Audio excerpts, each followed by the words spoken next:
Yesterday, my life was headed in one direction.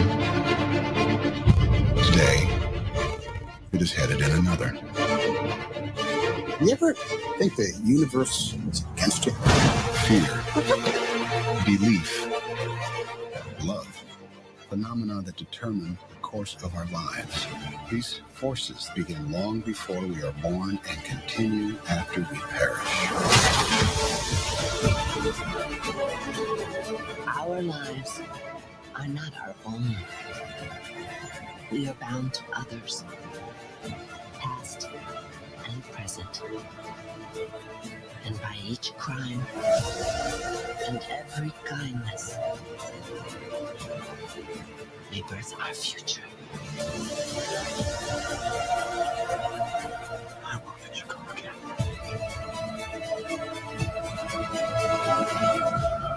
I believe there is another world waiting for us, a better world. And I'll be waiting for you there. You're listening to the Outlaw Radio Network. OutlawRadioNetwork.com. All right, it's Outlaw Radio Network. Thanks for checking out the show. The 6th of September, 2023. K-Dog is here. Nobody else is. Well, I mean, on the camera, I meant. The CEO is in the background. Bob Ross is in the background, but that's it.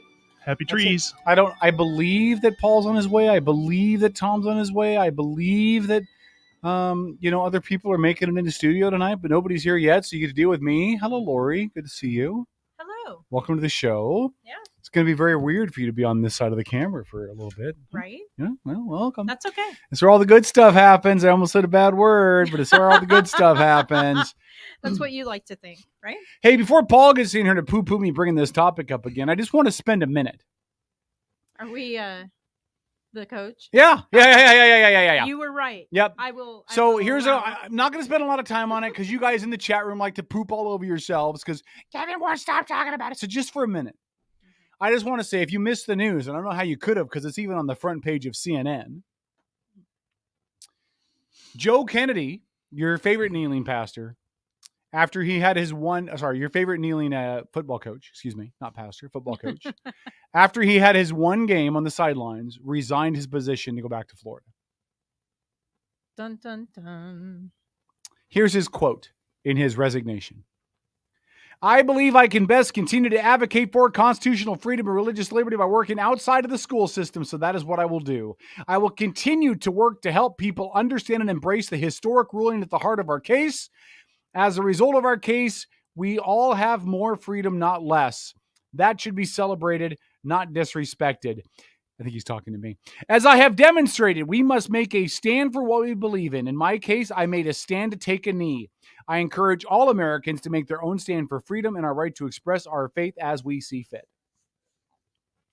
The district said in their own release, Bremerton School District said in their own release today that they are reviewing his resignation. It has to go before the school board so they can approve it. It'll be done at this week's school board meeting. They will review it and probably approve it. So anyone else find that ironic? You have to approve a resignation. Yeah, what are they going to do? Say no? Yeah. No, you can't. You have to be here. No. Anyway, listen. I'm not going to be a jerk. I'm not going to talk smack. I've already made my thoughts on the whole thing clear, but I thought it was appropriate we follow up with this end of it because this is the conclusion of the story. So he did his game. He resigned as I said he would. He is now going back to Florida. That's the end of it. That's it. No more Joe Kennedy story. You know what's interesting too is like what's that? Speaking of the city of Bremerton. Your mic didn't work. Yeah, because I had that asshole. Well, you can't say that on the air. We're on AM. We're on the air. Oh, yeah, we are. Yeah, we're on the air. I can say asshole. But your mic doesn't work, so you can't. So I was listening to the city, Bremerton City Council meeting. Yeah, because they're talking about the ordinance. Well, by the way, that was interesting. But at the beginning, they have the whole public, things you want to say, and that is just glorious, interesting things. But one of them was a woman took. I think it was a woman. I was driving, listening to it, and it was like, you can't assume genders, Phil. You cannot assume genders. I can assume what I want. It's my right. Go ahead. Your mic doesn't work. You grab that mic. You get a new mic. You know that mic never works. It does work. No, it's not a mic. It's a cable. Use that well, mic that's right a there. different cable. Yeah, use and that it mic still right there. doesn't All right, work. What's here. up, Dennis? How are you, buddy? Good to see I you. have headphones on now, so now I know. It's nice that you just walk in here and take over. Who are you, Paul? I'm the only paid person on this show, so I'm the most important person at You're the all. only person paid in cash. I receive my pay in different ways. And I'm just good for nothing. That's not true. Gratification from someone's feet pics is Hey, What? hey, not hey, it. hey. Wow. Did we already advertise for? No, we haven't Feet brought up pics Foot by Picks by Kiki? Kiki, but remember, in the entire month of September, Foot Picks by Kiki is partnered with Black Spring Spirits for the brand new promotion, Drunk Foot Picks by Kiki. Nice. Nice. Yeah. Is this So- toe fetish month? No, I think Toe Fetish Month is at Christmas because you can put them in the stockings and you can put them in the And nativity baby, scenes. it's cold outside. Can you imagine the cool foot pics you can take during the holiday season? I've had too much to drink. Can I take your foot pics? Baby, it's cold outside. Anyway, so again, that's all I have to say about Joe Kennedy. I am not going to get into my opinions again because we went over it Sunday. I am not going to remind you that he's a shrill. I'm not going to remind you that he was in it for himself. I'm not going to remind you that I said he was going to do one game and then resign and go back to Florida. I'm not going to remind you that he was only in it for the money, the fame, and the popularity. I'm not going to remind you that he's a horrible, horrible example of what we should be seeing for our children in youth sports where the team is the most important thing. I'm not going to Really? remind you of any of that. Okay, Kevin, I propose a question. Okay, give me a question. Who's worse for our children? Oh, wait, hold on. Joe Kennedy Or Dylan Mulvaney? Whoa! Well, hold on. So Wow. hold on. Two I don't totally think- different ends of the spectrum. I don't think Dylan Mulvaney. No, hear me out. But Paul would literally poop himself. My I question is- don't think Dylan Mulvaney is well. No, I don't. What is Dylan Mulvaney's reach on social media? Is it mostly kids? Yeah. Oh, Is good. it? I mean, Yeah. yeah, for the most part, but he's got anyone that is part of the entire pro-trans movement. KDD Well, in okay. the house. Oh, I don't. he came in the cruise I ship don't too. know how to answer that Nice. question, Dennis. Nice. I will say that Dylan Mulvaney has way more reach and way more scope than Joe Kennedy does, for sure. But I honestly don't know. Look, as far as I'm concerned, Dylan Mulvaney's an adult. Dylan Mhm. Mulvaney can do whatever Dylan Mulvaney wants to do. I really don't care. But I don't care. But the people, Just so much that he keeping it real for targets. I would just like to say though, after the last videos I've seen of Mr. Sister Mulvaney, Mr. Sister Mulvaney. Okay, thank you. Dylan Mulvaney is a Well, punk would ass you- bitch. Stop that. Would you close that door? That's the closest thing to a Why are woman you- I will call him. You are so potty mouth tonight. You've already said the a-hole word, and now you've called somebody a punk ass. But like, what? Did you drink alcohol before you came up tonight, or did you smoke a little We bit of need green to know. stuff, or did you hit some crank? Like, what did you do before you came on the show tonight? The guess is yours. So the real question is, do we have to reset the counter before we can? No, he hasn't violated FCC rule yet. Oh, I- darn it. I I was going to haven't, say, but am I good to go tonight then? Like, You're cool Well, for now. depends what dang you're it. saying. I thought all bets were off. Ty Yost has made it in studio. We're not going to talk Derby with Ty until 7:30, but we're going to talk everything else with Ty between now and 7:30. But Kevin, I would like to say to you, All right. So, yes. earlier I so- was saying the public thing they were saying. yeah. So Can you believe that the person took the time to say the Pledge of Allegiance, and you could hear all the people in the background, saying the pledge along, and then the person takes a point and says, "Oh, great! Now they basically use their public's time to say the pledge." Like, it'd been nice if the council would have stood for the pledge, but I guess not. Well, they made somebody use their public time to say the pledge. No, they didn't make them. They didn't. No, do what the I'm pledge. saying is they didn't do the pledge. So if Yeah. anybody wanted to do it, see, listen. Several years ago, if you listen to this show back at its earliest inception in the late '90s, the Kitsap County Commissioners decided not to do the pledge anymore. And there was a Vietnam War vet who came to the commissioner meeting, and he said to them, "Why do you guys not do the Pledge of Allegiance?" And Charlotte Garrido said, "We don't do it because it takes too much time. No. 90 seconds, if that. That's nonsense. You're in a military community. Say the freaking pledge." So I was about to ask if they did still do that because I heard do they not do that in school now? I don't know if they do it at school. I don't know. I remember that used to be do it every day in like school. Every day Oh, at yeah. school. Ty, lead us. Go ahead. I pledge allegiance to the flag of the United States of America and to the republic for which it stands, We need one some patriotic nation, music in the under background. God, indivisible, with liberty and justice for all. Wait a minute. Who said invisible? Was that you? Invisible. He said invisible with liberty and You justice. saw right for through all. it, didn't you?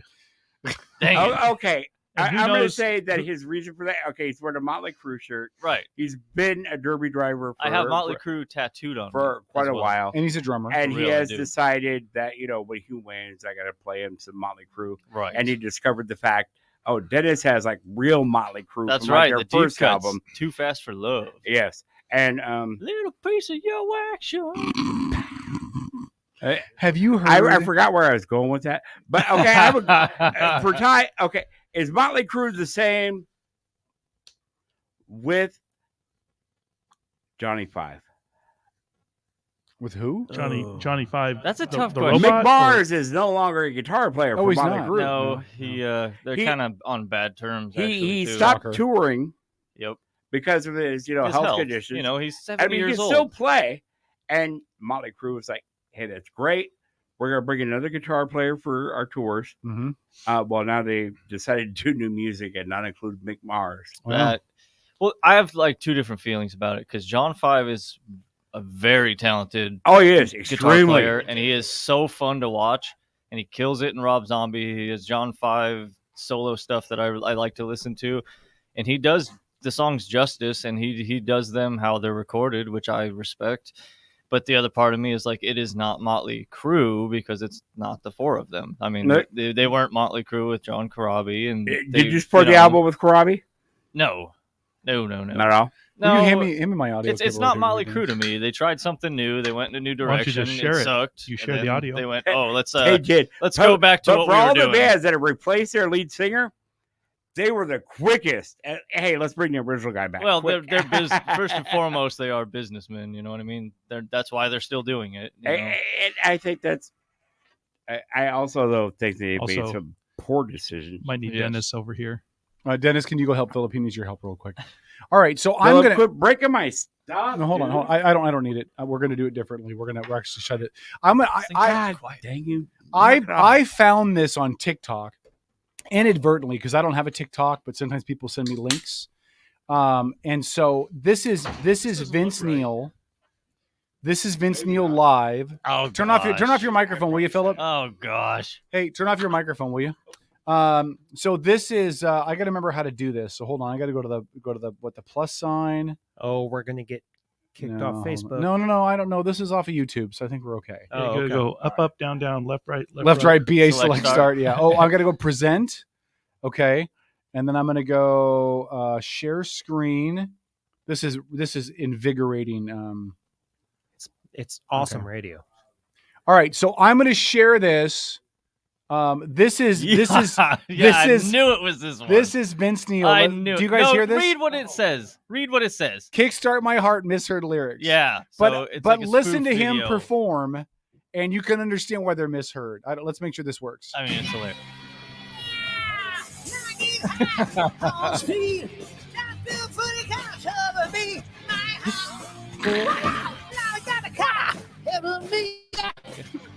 Big Mac 103.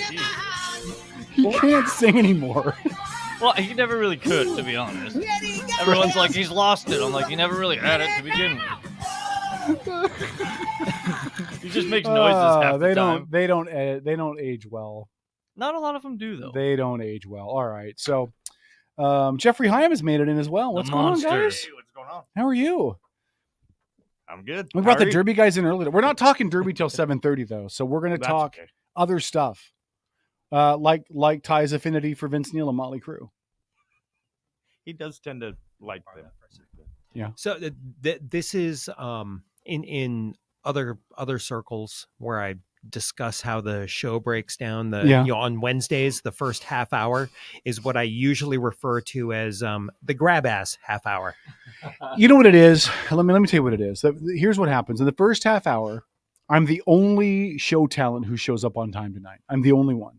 Where's Paul? Okay, Tonight, that's I don't know. Paul was supposed to be here. He's not here. So Tonight, Paul that's wasn't here. Fashionably late. Tom wasn't up here when the show started. Lori was it. Lori. rare, and you have to admit that. So it is very, hold on. but I'm just saying. So when you guys leave it up to me as the only show talent, now Phil was here and Lori was here, but I don't consider them show talents because they do stuff off air, right? I think I have something you're going to appreciate. Oh, tell me. I got something you're going to appreciate Paul later is too. Fashionably late, right? Always.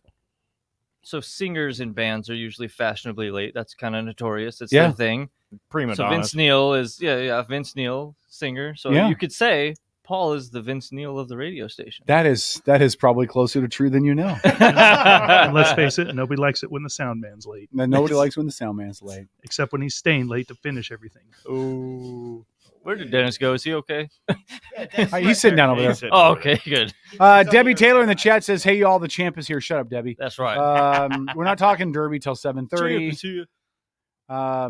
So Bremerton City, Margie posted this in chat. Bremerton City Council meeting and citizens testifying regarding filth, prostitution, drug use, dangerous camping environments, invasions of citizens' homes and properties, etc. Why are you guys talking about the city council does in their spare time? Well, I don't understand. enough. I don't understand. Too soon? Yeah. So check out Welcome the to show on Bremerton. Sunday because they're having the discussion of the vote tonight on the anti-camping ordinance. And whatever's going to happen, half the city will be pissed off tomorrow morning. So we'll talk about it. So far, they're just going to push it and not decide tonight. We're going to talk about it some more. Is at least what I understood. Robert Parker will probably set me straight. I'm hoping Robert calls in the 8 o'clock hour because I'm sure he's there and I'm sure he'll give us an update. They're gonna go ahead and spend the money on studying the problem for the next 3 years. Is that pronounced Booney or Bunny? There's only one N. Did you drink all those in one night?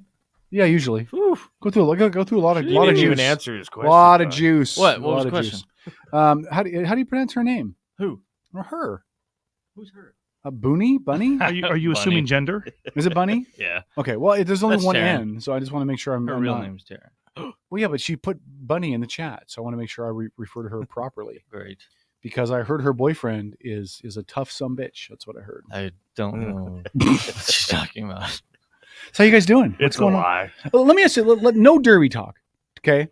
But what is like normal life for you guys when you're not doing Derby stuff? Like what do you do? Where do you work? What's your work a home lot. life like? Like what's the deal? Tell us about the two of you. I Take the floor. I like to go out to shows, local bands. I will say that Jeff, a lot of stuff. he goes to a lot of shows, and man, I respect that. I Where do like you guys- live music. Where do you but I guys go see prefer live music? small. Are you going to the Charleston or somewhere else, or where are you going? Charleston's a good place. Charleston, Always the has Manette, wherever there's Traceton music. Movie House is cool. We just played McLeod's, like an outdoor. Yeah. That was a good show too. Hold on. You were supposed to be there, I thought. Jeffrey Heim, you go to the Charleston? Yeah. Isn't most of the crowd of the Charleston somewhere in the neighborhood of 18 to 25? No, I wouldn't. In the lower area, yeah. In the lower area? But in the bar, up at the top, no. I think that a lot of there's like all ages. Well, they frown upon and the then 18-year-old. There's a being in bar the area, so Yeah. there's actually been some younger people, like junior high people that my bass players' kids and stuff that were there. That got to watch the show, so that's kind of cool. That is cool. You see the younger generation. That's how you get them into Yeah, the it. Charleston You know? is all ages, so. Okay. I've never gone there because I figured I'd be the only old guy in the No. place. No, no. So I don't. How old are you, Jeff? Too old. 52. 70, born in 71? Yep. High five, man. Give me some. Right, me too. There we go. All right. All right. Well, I'll feel comfortable going. Then if you guys go down to Charleston one night, let me know. I'll meet you down there. I'll buy you. Next time we're I'll buy playing, you around. next time we play there, I'll let you know. I drive by that sign all the time, so I'll keep my eye open for Clutch Cargo. Clutch Cargo. Heck, next time you guys let me know. I want to grab local music all the time. Yes. No, you don't. Yes. Getting Tom out of the house or out of Black Ring Spirits, the official distillery of Outlaw Radio Network, is impossible. Nice plug. It's close to impossible. It's impossible.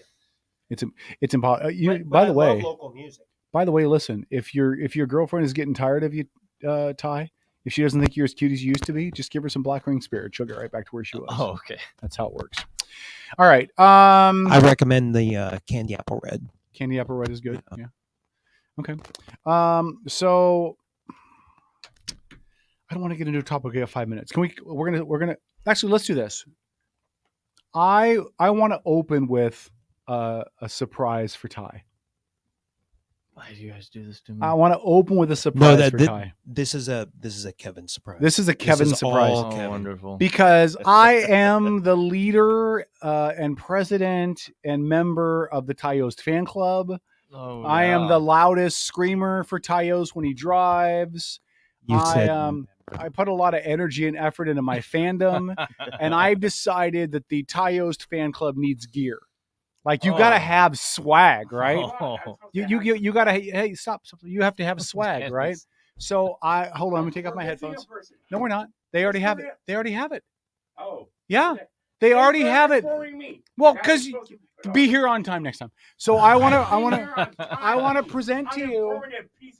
Hold on. I want to present to you the first ever. Oh my god! The boy toy. It says "Boy Toy Ty Yost" T-shirt. Why? And I think we have somebody else. Are you going to come model it for us? I do love this song though. Hold on, we need our model to come in here and model it for us. I'm going to wear this to the Derby on Saturday when I win the Outlaw Invitational. Just like the guys at work that made coffee mugs with my face. Oh yeah. What do you think? Hey man, he said he was going to wear a shirt with your face on it. You know, he did say that. I did, right. and it's got your good nickname on it, the boy toy, and everything. I can't even be mad. Oh, the model's in the bathroom. Okay, we have a model for you. So. And we have I wonder who it is. Someone on the phone. Oh, I know. If I had time to mass produce these, I could have sold these things easily for $30 a piece and Bates and Bank. I'd have gotten rich. You think so? Yeah. I wonder what Paul would say. Who's on the phone? I think those should be the official. Why don't you official shirt of Clutch Cargo too? Paul, that's your cue. Oh no! Sell them at the show. I can actually control what goes on those. What's up, Paul? I'm even though I'm driving into the studio, I want to do all I can to kiss as much butt as possible because I know that when it comes to butts, I know Kevin will be looking to put mine into a wall on Saturday. So right, nice segue. I'm just trying to make nice. I want Kevin to love me. I want our Derby friends to love me. I'm praying to God I get a vehicle this year that doesn't do only first gear, although that was fun. You just got to learn to ship. Hey, how long till you get here? Let me guess. 5 more minutes. Just say 5 more minutes. Are we ready? Yeah. Are we ready? Hold on, Paul. Hold on. Paul, hold on just for a second. Let's bring our model in. Who's our model? Who's our model? Dun, dun, dun, dun. Nothing looks better. It's Ty's girlfriend, who, by the way, was in on this the whole time. By the way. Yeah, weird. So, what do you think of the shirt? I love it. Is that good? I feel like I'm probably never ever going to be able to come out of this shirt. Actually. I know He's going to have a problem now. It's cuddling himself. I know it's gonna go. That's the photo I want. Is him cuddling himself. That'll be great. Mysteriously missing. So now listen. I have to be fair. We do have. Oh wait, hold on. Wrong shirt.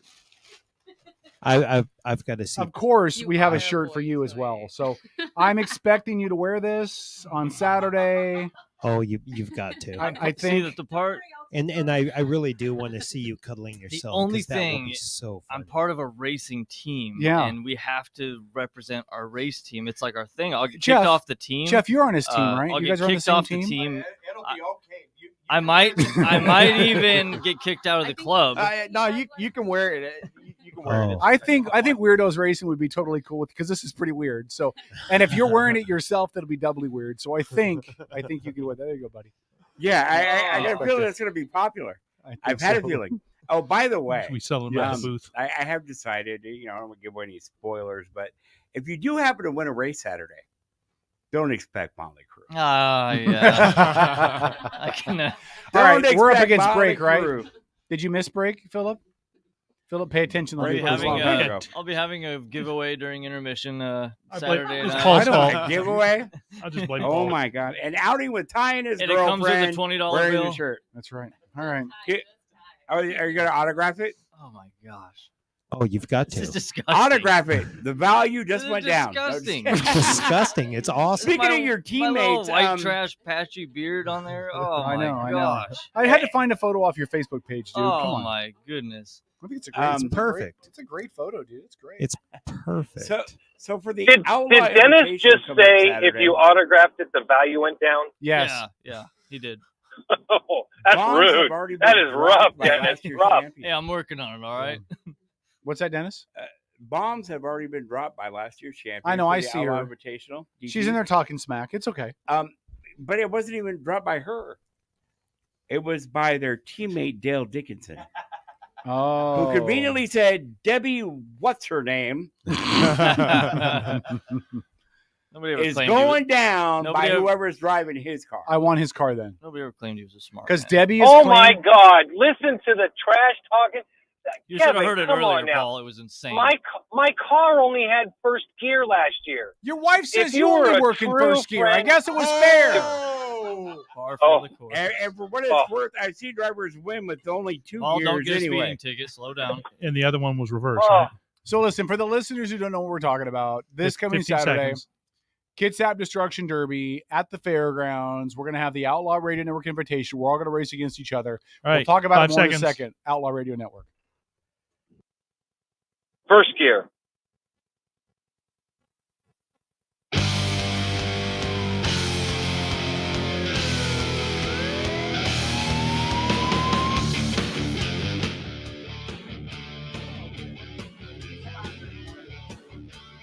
All right, Outlaw Radio. Let's bring Bunny over here so that she can be on camera with her Tayo shirt. She looks far better in it than I do.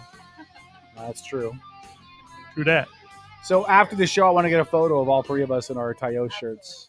If we could do that, please, that'd be great. Hey, why don't I get off the phone? I'll listen to it on the way in, okay? And that way you don't have it static or nothing. How far out are you? 15 minutes away. Okay, we'll see when you get here. Okay, fine. All right. Oh, crap. I should have told him. You know, he's Polish, so he may not be able to get himself out of a locked car. Yeah. All right, so. Damn. So It's Derby not is that coming bad. up. He's not a drummer. Derby is coming up on Saturday night, the final Derby of the year. It's play day, right? Championship night. Yep. Championship night. Outside of the Outlaw Radio Network Invitational, which is the big deal everybody's talking about. Let's just be honest. Everybody's talking about. Outside of that, what is planned? Do we know what the finale is going to be? Do we know any big plans? Right now, it's supposed to be mini car finale as well as a big car finale. And it's the Imperials are allowed all of it. So it'll be trucks, right? Yep. Yeah, you can run with your brung kind of on the big cars, and then just a mini car finale. But the mini cars, man, they've been having really good finales all year, so it's going to be exciting because a lot of people at the end of the night just go, you know what, I'm just going to finish off my car, or they're, I could just win $2,000, Yeah. They just decide spur of the moment. So it's pretty cool. It's a pretty good racing night. Do you guys have internal arguments with yourself about doing the finales? Like, is part of you like, I really want to do the finale? Oh, yeah, that's me. And the all other the part of time. you is like, I really don't want to total the car because it's just more work I got to do later. That's me. So are you guys going to do finales this weekend, or do you know yet? Ty says no. You're not going to? Nope, probably No? not. No. We'll see. Okay, I was hoping to see the creature cab out there, but No, that's she she got beat up on the last one. Did she? Yeah, I got a lot of work to do to even get that thing. But back out there. she'll be better. Yeah, She will be better. But I did see some photographic evidence of the creature Cav being ready to roll. Yeah? It is. Yes, we She's got got- another motor in it. she's gonna be She's ready to nasty. rock. She's fast. you guys, That- you guys. That's had- what I'll be whipping your ass in. Yeah, we'll see. And you're going to drive the cab, creature I am. cab, are you? I am. Okay, all Yeah. right. Good luck, my friend. Good And luck. I even just to settle J. Andrew Kennedy's concern with my footwear, I wore the boots that I'll be whipping your asses in tonight. Well, let me say this: everything, and Lori talked about this in the chat, but the weather is supposed to be outstanding for this event. We're looking at temperatures at around 80 degrees. Yes. It's going to be clear skies. It's going to be a dry Beautiful track. It's going to be a Might great be the night. last nice weekend we get. Yeah, it's going to be a great weekend, and really, So come on out and see the Derby. Yeah. it's yeah. going to be fun. Everybody races so hard out there, Yeah. man. well, and it's you can go sit out there for 4 or 5 hours, eat some crazy Erics, chill out in the stands, have a good time. There's other food vendors and stuff out there too. There's a beer garden. There is now. There's a beer garden. Yeah. And there's the no- cool, part is they if do have beer. you show up early, like I think around 2-ish, and you can kind of walk the back and see some cars up close, and all the drivers are super nice and enjoy having the fans look at the cars, and sometimes we let them sit in them and stuff like that. So it's You guys don't bite? no, of course not. No, man, we love it when the kids come back there, man. So it's a cool experience, that I don't know if a lot of people know that or not, but I don't. We've never talked about that before. So if they get there really early, like 2:30 when the gates open, then they can wander up until 4:00. Then you have to have a pit pass, and then you can be back there with the drivers if you're a pit crew. But it's a cool experience just to see everything up close. Just to see how different people build. Some people put the cage inside the car. Some people put the irons on the outside. Some have huge stacks coming out of the the hood. Some mini cars, you can't even tell what it is. Is there a rhyme or reason to that type of stuff? Is it just personal preference? Yeah. There's usually a rhyme or a reason. What I guess where are the advantages in that? Is there an advantage to putting the cage outside or inside? Is there an advantage to the stacks, or is it just Jeff's ran them inside, so he'd be better to ask than me. I've only had them on the outside.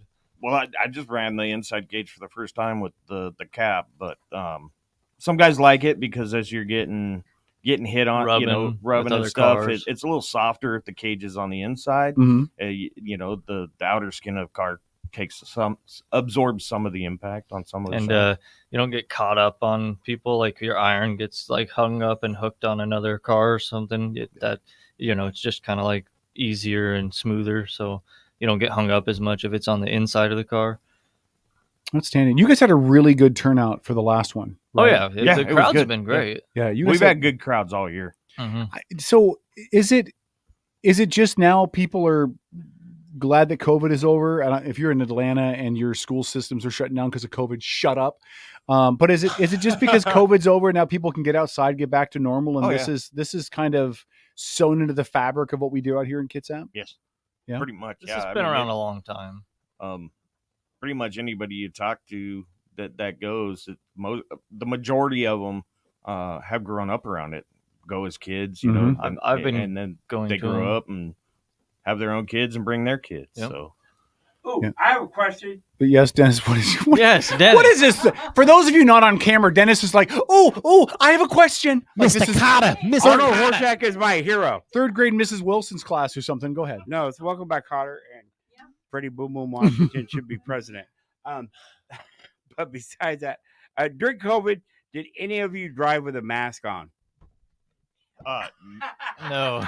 That would be a huge no. Yeah. Well, we didn't run Derby. Toward the end, we did. We have one. No. That was still a mask mandate. No. Yeah. If either one of you had said you wore a mask in your car, I might have kicked you out of studio. I mean, I'm all for people having their own discretion at COVID stuff, but if you're driving your car with a mask on, I might have kicked you out of studio. Besides, everyone knows wearing a mask loses 20 horsepower. Yeah, that's right. It's not as aerodynamic. Yes, sir? Last year, Taryn was the one that was in the car with me when I rolled it. Really? Mm-hmm. It was awesome. You hold on, give it the mic just for a second. You enjoyed that? It was fun? I loved it. It was great. Did he roll it on purpose just for you? Safe. I mean, maybe subconsciously because he knew that I really wanted to. No, but it was so great. It was like a cartoon. We were just like right there before we knew it, And now it might have been. Okay, and he was like, "You good?" And I was like, "Yep." And he hit the gas, and there we went. It was great. So you guys rolled completely over back on the tires and just kept going? She might have felt differently if she was stuck upside down. But yeah. Well, Tom can relate. He was a passenger to roll over last race. Well, Tom needs to get used to rolling over because I think it's going to happen at the Outlaw Radio Network Invitational. I think it's. You think so? And I don't think any of us are going to do it. I think he's just not going to be able to handle the car, and he's just going to roll it himself. That's what I think. Oh yeah. If you learned anything, Friendly from disclaimer last for race. the track at the Kitsap County Fairgrounds, Stampede Roadhouse, and whatever else happens out there at that point of Bremerton. A lot of rollovers happen on their own in that track. Yeah, I know. That's what I'm saying. We have ghost holes and Tijuana potholes that come out of nowhere. That's right. And they will send a mini truck launched, looking like SpaceX, coming out of turn number 2. A lot of cars. Luckily, these guys won't be driving trucks. So. Yeah, true. Yeah, true. Who are you guys picking in the Invitational? I mean, I can't root against my own car. So Jeff's got Tom. Okay, and you got Debbie because she'll be in your car. DT to repeat. All right. That's right. All right. No, that's not happening. Who are you rooting for, Bunny? It has to be 61. I'm pit crew chief in training for car number 61, so I have to vote. Who's 61? Oh, that's yours. Who's 61? Wait, are you 61? Wow. Weren't you a different? Weren't you a different? No, wow, weren't you? Man, wow. Weren't you a different number last year? No, you weren't. Okay. No, I thought you were going to bust out somebody else's now. I don't know. In my birthday twins defense, I am the official KDDA announcer for over 25 years. I don't remember everybody's number. I have to look Ty Yo's number up on a regular basis. I'm like, oh, that's Ty. Holy crap. Look at that. What? Now, in Dennis's defense, wouldn't you rather be Ty than 61? I posted a picture from my memories that this gentleman next to me to my right, Jeffrey Hines, knocked the engine out of a football. That's right. And I just said, hey, the orange and black car. I didn't even look at the number. I was like, oh, that's Jeff. Holy crap.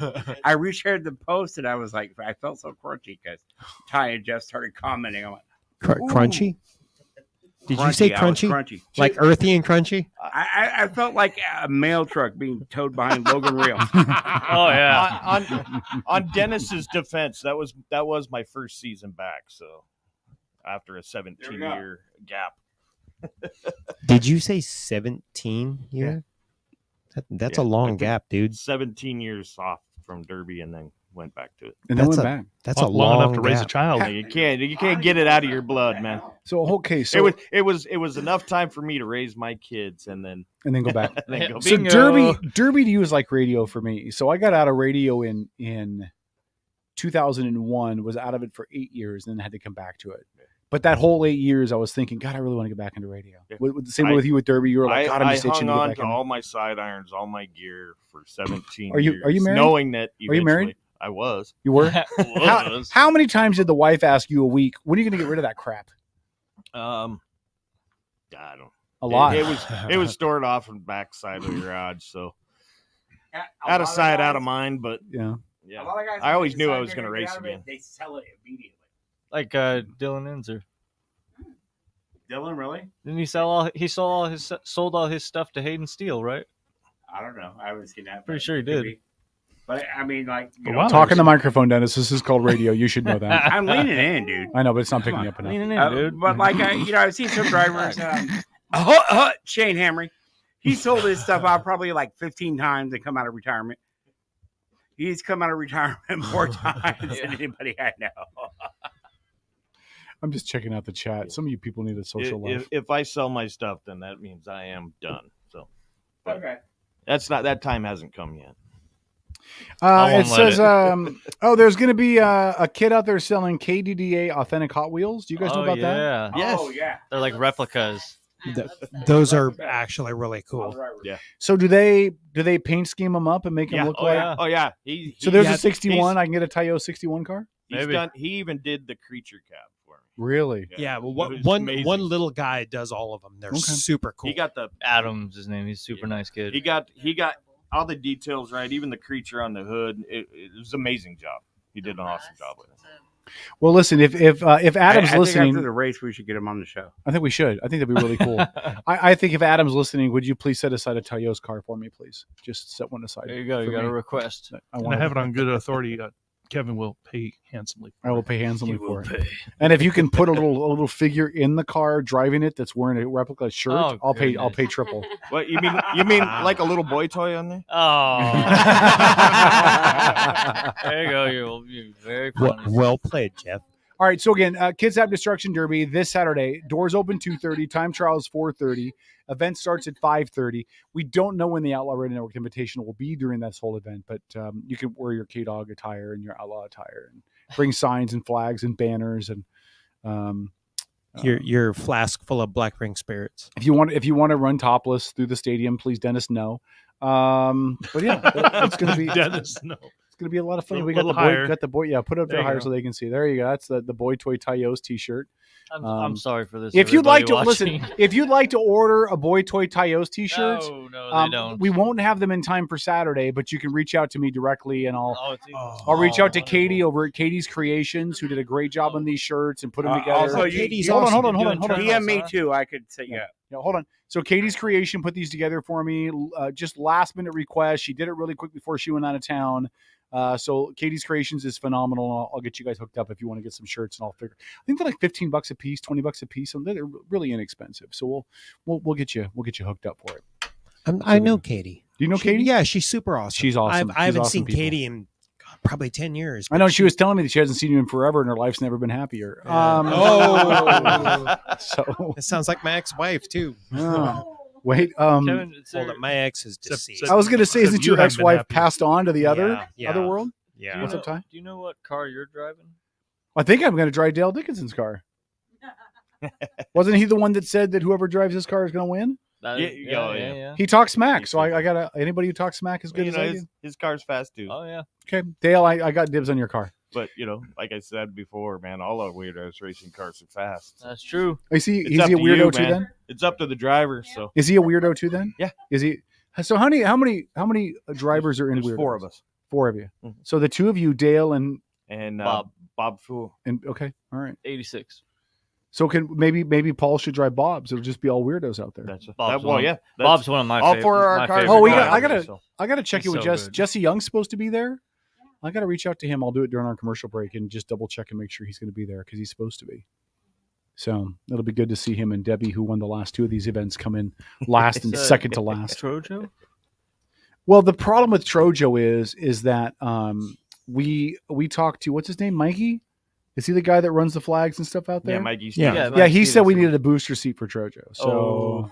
Oh, come on! If Ty doesn't need one, yeah, come on. Ty is smaller adult sized. Trojo is small toddler sized. No. Anyway, no, I'm looking forward. It's always so much fun having you guys in. Can we not? We don't need to wait till next summer. Just let us know. To have you guys when come. you want us to come in. You guys have open invites. Literally, send me a message. Say, hey, we're thinking about coming in to visit you guys this weekend. What do you think? Come on in. Yeah, I'll do a special show just on Facebook, so you guys can swear all you want. That might help. And if you give me a heads up, I'll make sure there's a bottle of whiskey. Oh, thank you. Yeah, we could do some Outlaw Saturday nights. We should do some Outlaw Saturday night shows. Oh, just Saturday nights? Oh yeah, that'd make it easier. I'm still going to suggest we. I got to be at work at 3. For work at 3 o'clock in the morning. Yeah. So what are the chances of the Derby car having a little phone mount so we can, have a dash cam sort of phone mount, and we'll just live stream all the cars. So Ryan said, make sure you learn how to doable. restart the car before you start. Thanks, Ryan. Yes. I was trying to ignore that happened last year. Thanks for the call out. Dale said Paul gets to drive his car this year because he drove it last year. I think Paul came in last place last year. I think. I don't recall. I just know I came in second. Paul's going to be a contender then because Dale is the points winner. So yeah, DT put me into Points a tire. champion. And it took me 2 laps to get my car restarted. So, J. Andrew Kennedy, you'd have I don't remember whose car you drove last year. Matt Gilbert. Oh, you drove Matt's car. Yeah. J. Andrew Kennedy is going to be the one that you guys should have picked. J. Andrew Kennedy said you'd have to fab a seat frame for Trojo. He can't see the track. That's not fair. Anyway, it'll be fun. Anything else you guys want to say as we're kind of winding down the 2023 Derby? Oh, you do have something you wanted to say? Give her the mic. Let it be known. Yes. Let it be known that anybody who knows me knows that I work at Fingers. Hold on. Printing. Give her that microphone because that mic's cutting out. Okay. Oh. You work at Fingers Duke? I work at Fingers Duke Screen Printing. However, I had nothing to do with this, so please back me up that the shirts were a surprise. Yeah, you had no. My shop had nothing to do with it. No, shop had nothing to do with it. It was And all Katie's this creations. Whole Yeah. boy toy thing really came about because of a joke that Ty made to me about utilizing that song as his intro song. So it was really just something quick and funny for you guys to do to make him smile upon coming in the station one time. But I had nothing to do with all this. It was a surprise for me. Oh yeah, she had nothing behind this. This was all K-Dog, the president, founder, and member of the Tyos fan club. So we'll when we're done, we'll go out and have you. I put wish it on. I We'll get could say pictures. I was part of it, but I wasn't. Well, that's you okay. can't have one. Next thing we're doing is a Jeffrey Heim Jeffrey Heim T-shirt or man. He has bun one. or It's got the something. creature from the Black Lagoon on it. Oh, okay. Well, yeah, because he's the creature, you know. All right, whatever. I wanted to do something. Well, I mean, by all means, put obnoxious. his face on a shirt. Yeah, by all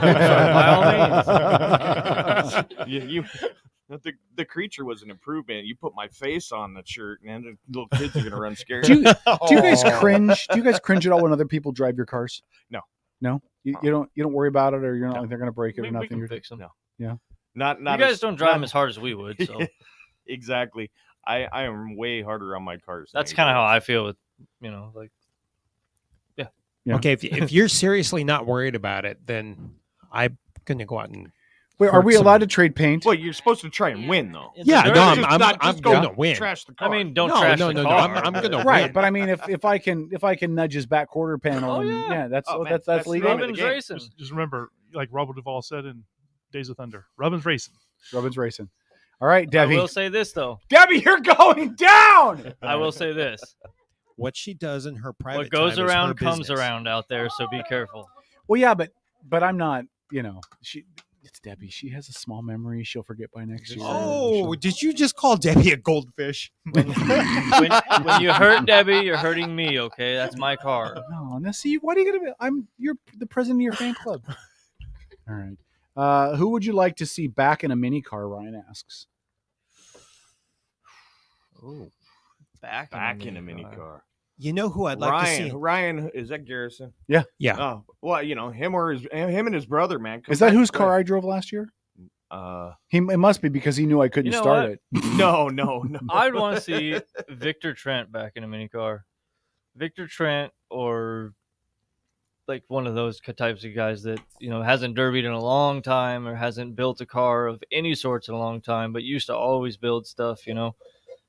Like an old timer like that. Not like he's old, but why do people get out of derby? Is it a cost thing? Is it an age thing? Is it a a lot of it? Some guys injuries pile up. That's a big one. Yeah, that's why Shane doesn't race a whole lot anymore. John Galbraith, Corey Tucker, all those guys. They're all back injuries, tore neck up. Injuries.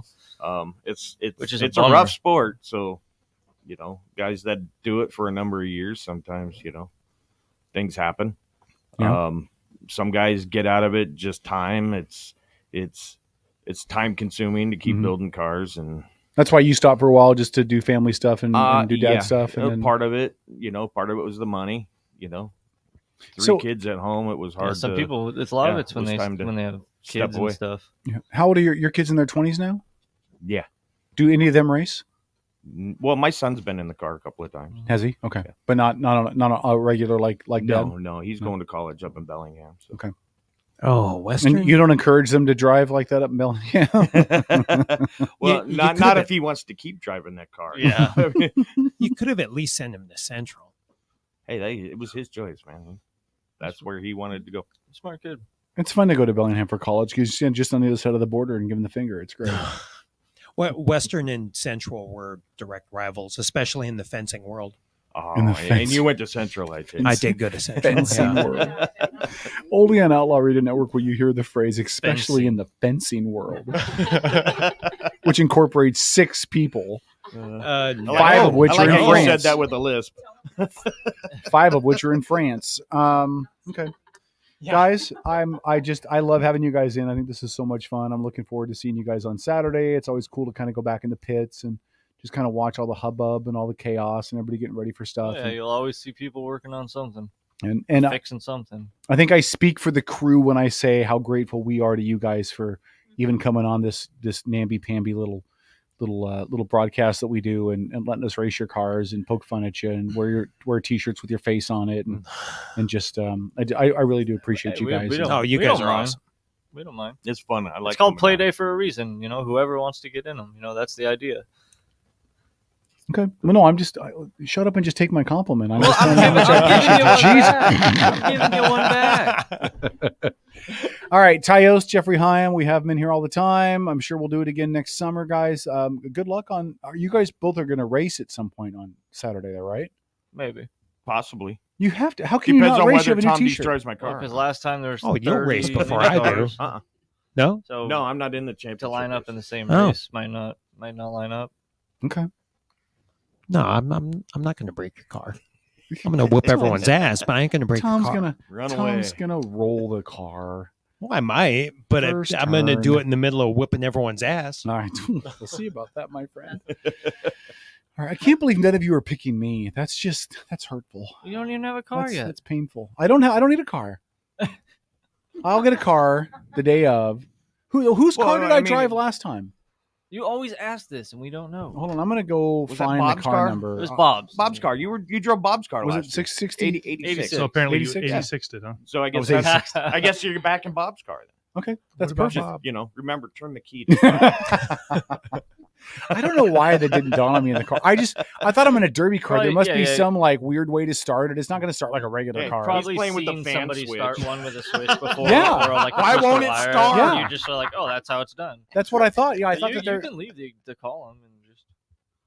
Yeah, no, I'm just saying. I just expected there was some weird way to start it, and it wasn't until halfway well, through the some race you that I have realized to it was or- a key. that. For most of the big cars, most guys have switches and push button starters. For the mini cars with all the computers and stuff, it's easier rather than trying to rewire everything Mhm. to leave all the stock wiring in there and just use the key. Just use the key. Yeah. Okay. So here's a question for you, driver. Is there anything that excludes like having a diesel powered derby car? No, you can do that. No, you can. Because that would be a fun show, just rolling coal. Oh my goodness. Well, some of them do that anyway. Yeah. Usually when the block lets go. Yeah, They're just some running of them really are- big V8s, right? All right, you guys are awesome. Thanks again for coming in. We love you. We appreciate you. We'll see you guys on Saturday. And Team K Dog, go Team K Dog. Thank you. Thank you. I'll just say go Team Weirdos. Yeah, go Weirdos. Well, yeah, a lot of us will be riding. Hey, man, we drive Weirdos. The way I see it, a Weirdos car is going to win. So what I hear you saying, K-Dog, is you're a honorary weirdo. No, because I think if I'm driving Bob's, is Bob's one of the Oh, yeah. weirdos too. So Oh yeah. Oh, Bob's okay. all Perfect. four of the Weirdos cars are going to be out there. All right. Speaking All of weirdos, Speaking of Weirdos, Paul's here. So we're gonna go to break here in just a second. We'll rotate everybody in and out.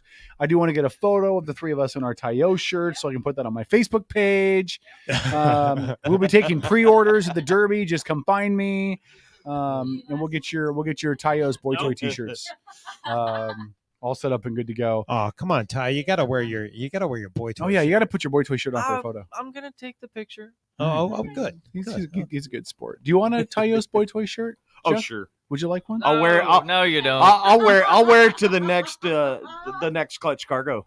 Oh my God, that'd be great. Thank you for that idea. Bunny, will you wear yours to the next Clutch Cargo concert too? That's What perfect. a beautiful idea. When That I is finally get to great. see Ty drum live, I'm gonna have to be That's wearing an a boy extra toy large. shirt too. Extra large? There really is that. You want extra large? You want Yes. bigger than that so you can be comfortable in a crowded room, or what do you want? Just extra large? Yeah, no, I've seen it. That's not something you want to wear. No, it's something you want to wear. It's okay. That's not something you want to wear. You want to wear that everywhere. It's just something he doesn't want us to wear. See, here's what's going to happen when I come to the Derby. Especially that. When I come to the Derby, I'm going to wear this shirt all over the Derby. And then when it's time to race, I'm going to switch into a shirt that I can get dirty and muddy and stuff because I don't want to stain the shirt. But when I'm walking around, I'm going to be wearing this shirt the whole time. Are you too? Awesome. You too, Bunny? So I have five. See that? We got you covered, Ty. Look at you, Ty. The fan club Ty, is you're out and about. loved. Ty, you are The loved. fan club is out and about. You just need to put Weirdos Racing and number 61 on the back of it. I should have. Yeah, I should have. I didn't think about either one of those things. I should have. But for the next shirt, when we Photoshop him on who was that? Borat and his mankini. We'll face shop it. Yeah, hold on. All right. So Outlaw Radio Network. We're going to come back in just a little bit. We'll rotate these guys out. We'll bring Paul in. that's some good And radio. we're getting photos. Shut up, Philip. I'm a trained professional. Don't try this at home. All right. Thank you, guys. We appreciate you. We love you. All right. Thanks for having us. Thank you for coming in. Thanks for being in here all the time. We appreciate you. Are you guys going to come in next Wednesday to talk about the results of the night and then to give me my trophy? Well, I was gonna. All right, Outlaw Radio. We come back. We're actually going to talk about some topics and stuff. We'll keep music playing during the top of the hour for a little bit to do some rotation, but stick around. Real topics, real radio. Coming back after this. This is Outlaw Radio Network, a presentation of Weirdos Racing.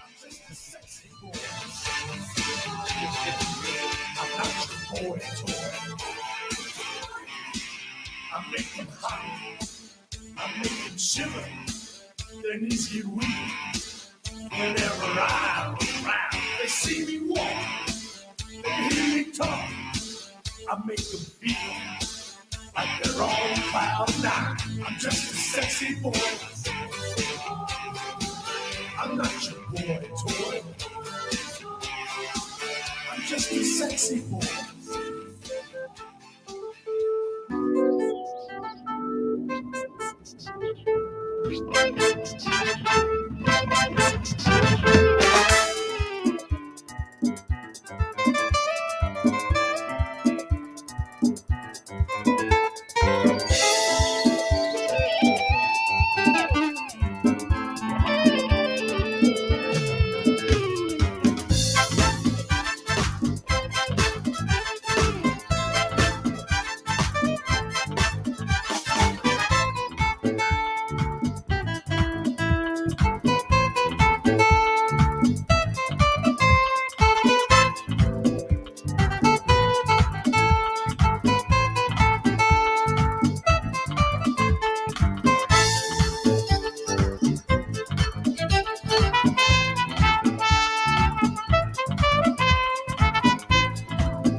You're listening to the Outlaw Radio Network.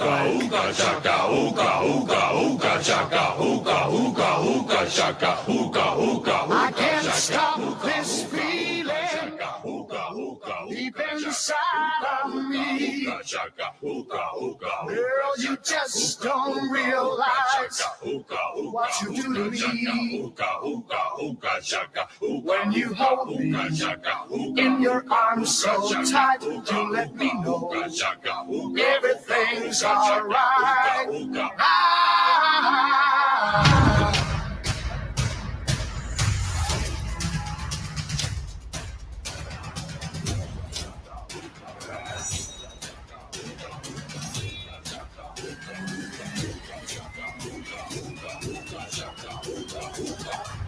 It's Weirdos Racing. We're going to root for everybody but K-Dog to win. And a bunch of a-holes.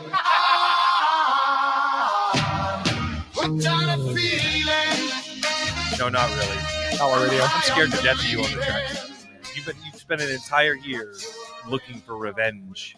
And I have revenge in mind. I do. I have revenge in mind. I got to keep my butt cheeks and car bumper out of Kevin's peripheral vision. Well, it'll be interesting to see how we line up. As long as I'm in the rear. Spoken like a true tanker. Okay. Nut to butt, huh? Nut what? Nuts how you're lining up? I heard lordy, lordy. Not a phrase I ever thought I would hear Phil echo or say anything like that. Guess I'm just a bit of the shock jock tonight. Hey, nut to butt. Oh my god! Can I play something? Yahtzee. I shared this in our chat earlier. I hope you saw it. The clip from Australia. Did you see it earlier? Well, I shared one from Australia too. Did you? Okay. I wonder if it was the same clip. I don't know. The news reporter. Well, the one I shared was about her talking about Joe Biden walking off in the middle of the Medal of Honor ceremony. Oh no, this is basically her talking about Joe Biden's continued long list of snafus, with snafus included. Oh, and it's like 3.5 minutes. We have to play the whole thing. But yes. but I thought as I watched today, I giggled, and then it horrified me because suddenly you realized, oh my God, this is true. The problem is, I realized that not only is it true, which we knew, but it's a laughing stock to the rest of the world. You know what I mean? Like, this isn't. Yes, I do. We are now being a laughing stock to the entire rest of the world. Yeah. This is like Trump all over again. You could play this and then follow it up with the other clip from Sky News where they're talking about him and his debacle yesterday. There is a scene, and when you go to play it, there's this photographer that's there, and she watches. You can see her in the video. She watches the president walk off the stage and just walk past her and everybody else, and her mouth is on the floor like, what are you doing? Well, where are you going? Look at where this video is paused, by the way, on the screen. All right, I'm time for Rita's weekly reality I'll check. play this until Paul tells me I played it enough and I need to stop it because it's a bad topic. And really? You want to go there? Yeah, I want to go there. Here we go. So listen, this is from Sky News, which is Kratom. It's like the CNN of Australia, right? Yeah. And so they are talking. This is called Rita's weekly reality check, and she's talking about Joe Biden. But first, let's take a moment and check in on the leader of the free world, President Joe Biden, who this week was given a clean bill of health from his physician, who declared Joe is healthy and vigorous and is fit to successfully execute the duties of the presidency. Bridge over the Holly River. Look, in Washoe County in Nevada. We're spending $89 billion to add several lanes. We feel bad for the brilliant. And person. Biden was this week in no mood to answer questions about his weird response to random balloons being shut down. And then he got very angry when journalists asked questions about his family's dodgy business dealings with China.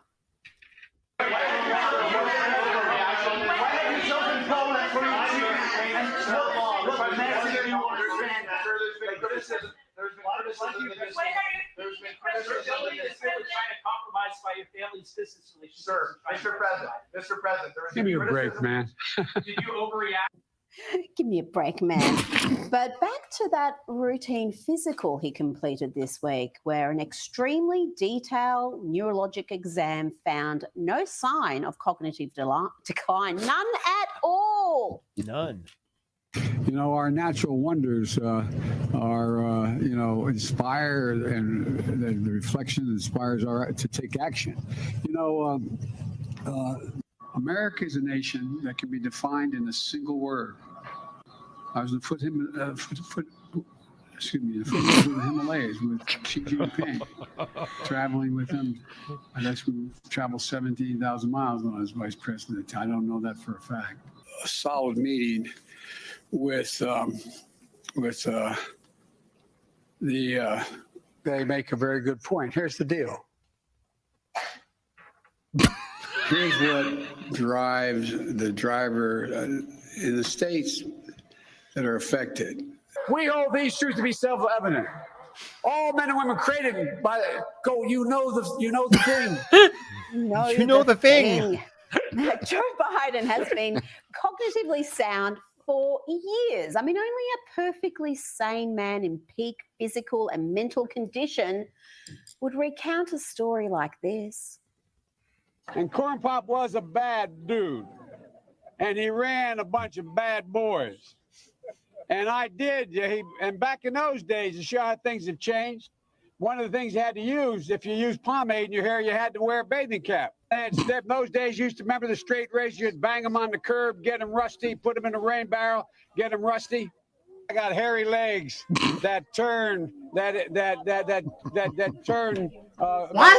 blonde in the sun. And the kids used to come up and reach in the pool and rub my leg down so it was straight, and then watch the hair come back up again. They look at it. So I learned about roaches. I learned about kids jumping on my lap. And I've loved kids jumping on my lap. And I learned that I like it. I like kids jumping on my lap. Anyway, so I just wanted to share that. And well, it does give us a segue. Do you want to pull up the next clip? Can we have our old president back? That's a great conversation. I'll take the dumpster fire over Yeah, this. that's a great conversation. We'll segue. Which one? Our old president. Which one? Well, I'm pretty sure you know. But here's the problem, right? Here, if you were to look at the state of our politics right now, our options are this guy or the last guy. Because right now, all the major news outlets are saying the same thing. If you look at how the polls are trending and you look at all the numbers and everything, there's nobody in the Republicans who are anywhere near close to Trump in the polls. So it's going to be Trump part deux. And Biden is the heir apparent. There's nobody close to him in the polls for the Democrat. So we're left with Orange Man and Rum Raisin Ice Cream Man. Orange and that's Man what bad. we're left with. Must debate.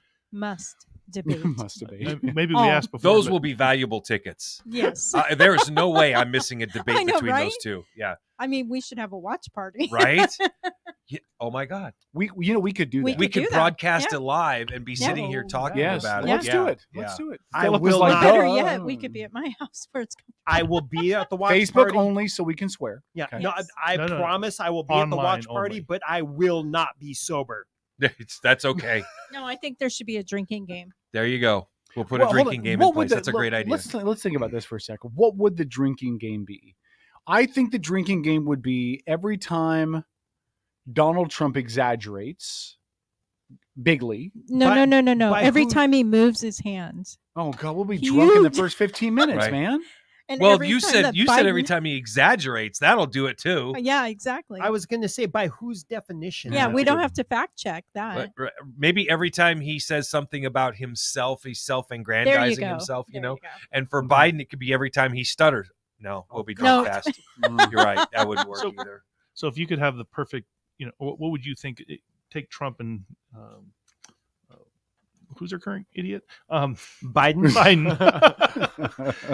They're not. Let's just pretend. Suddenly, they're not running. Who would be your, Republican versus Democrat? Anybody and under let's the throw age of out who 70. would be your third party. I would tell you this presidential election reminds me of when people sing professionally, they use the phrase sometimes less is more. That would be perfect in this election, right? Just a little bit less. I mean, I'd love to see like Vivek versus Kennedy. I would love to see the two of them team up. Want to see or think we would see? I really That's a good question. Want to see. I mean, we know what's going to happen. I think if it wasn't Biden and Trump, it'd be Newsom and DeSantis. I mean, I just feel like I agree. And with they're you. debating too, Yeah. which is hilarious. Yeah. I mean, I would think about that for a second. Not DeSantis, right? Because DeSantis is trying to get some claws into the race, right? His numbers are awful at best. I mean, how But can you why really would- compare them to anything, though? I mean, honestly, with Trump as a minus half a term incumbent, effectively. I mean, he's almost an incumbent, right? Right. But I feel like when we were talking about DeSantis before he announced, there was a lot of noise that he was going to be the guy. I liked him. I did. I think he's ran a poor campaign, and he's I think to me that's been his issue. I don't know where he'd be if he was running a good campaign. I don't have any idea. Well, and Newsom is just campaigning for 2028. He's a media whore. Yeah, isn't he? I but mean, he's campaigning for 2028. I agree. Yeah, agreed. Or if And Biden catches COVID. He's in the on deck circle, right? Yeah, yeah. He's definitely. I mean, he's sitting there waiting for his chance at the plate for sure. Yeah. And Kamala is just in the dust. I don't know what she's doing. Do we have? I mean, it's been like this for 2 years. What the hell's Kamala doing? Right, but the DNC, approved the debate for DeSantis and Newsom. What does that For what? say? When did they did? Yeah, like a serious debate between the two of them about what? Well, I think it's genius. I mean, he's not. I mean, Newsom's not running for anything. But that's just. But isn't he? Well, hold on. Here's the deal. Yes. It's 5 genius. years. It's genius, and here's why. The DNC did this. Yeah. Yeah, they I approved didn't even it. hear this. Was this Yeah. today? No. Like in the last week. Damn, I got to. Right before Labor That's Day. worth watching. Though. It's That's must-see genius. TV. Exactly. It's genius, and here's why.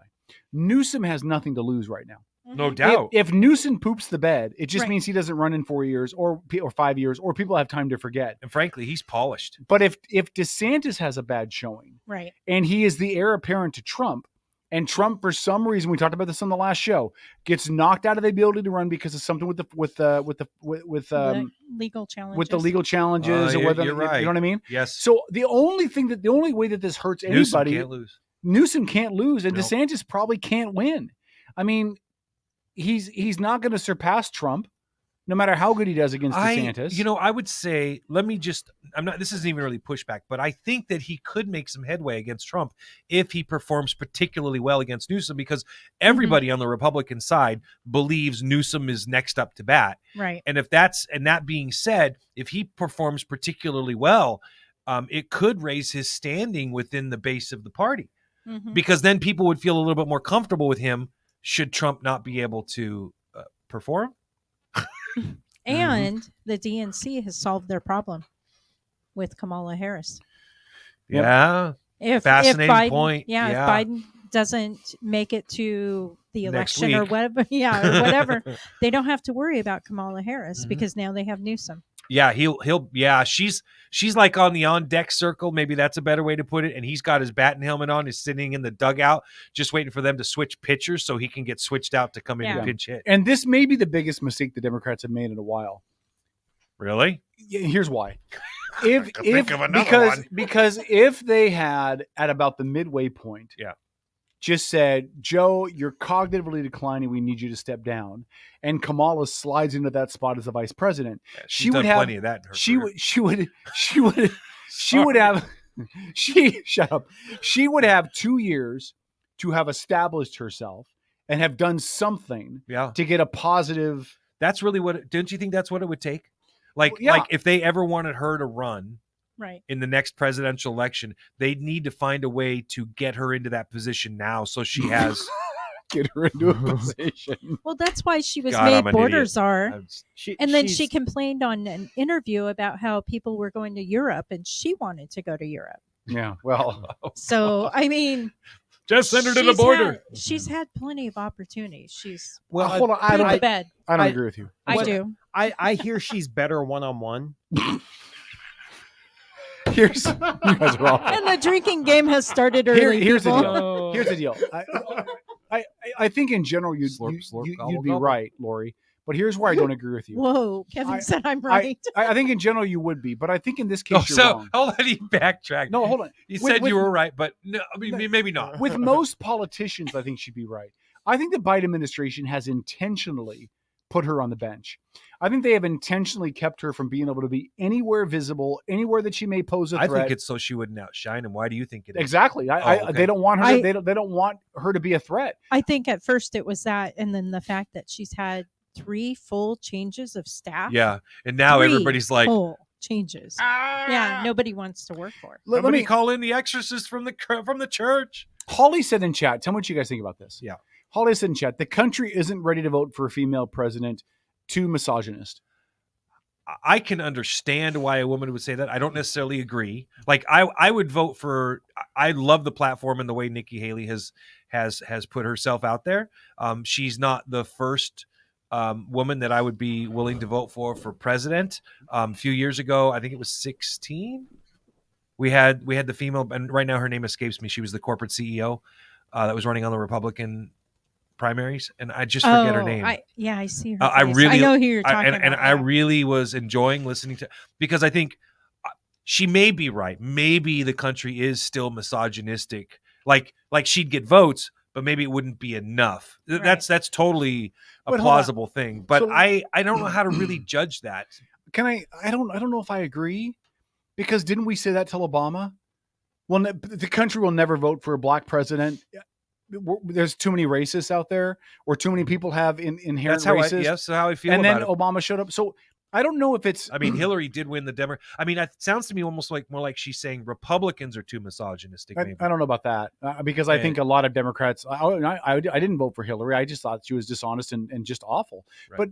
But I wonder if. And I'm not saying that sexism and racism doesn't exist in politics, right? Because we know it does. But my question is it a question of we won't vote for a woman, or is it like Obama, we need the right woman to run? I think it's that we need the right woman for sure, because it's a different world. I just had this conversation with my wife. I said, I can't imagine how hard it is for you in an incredibly male dominated field. To do your job, to be the boss of all of these guys.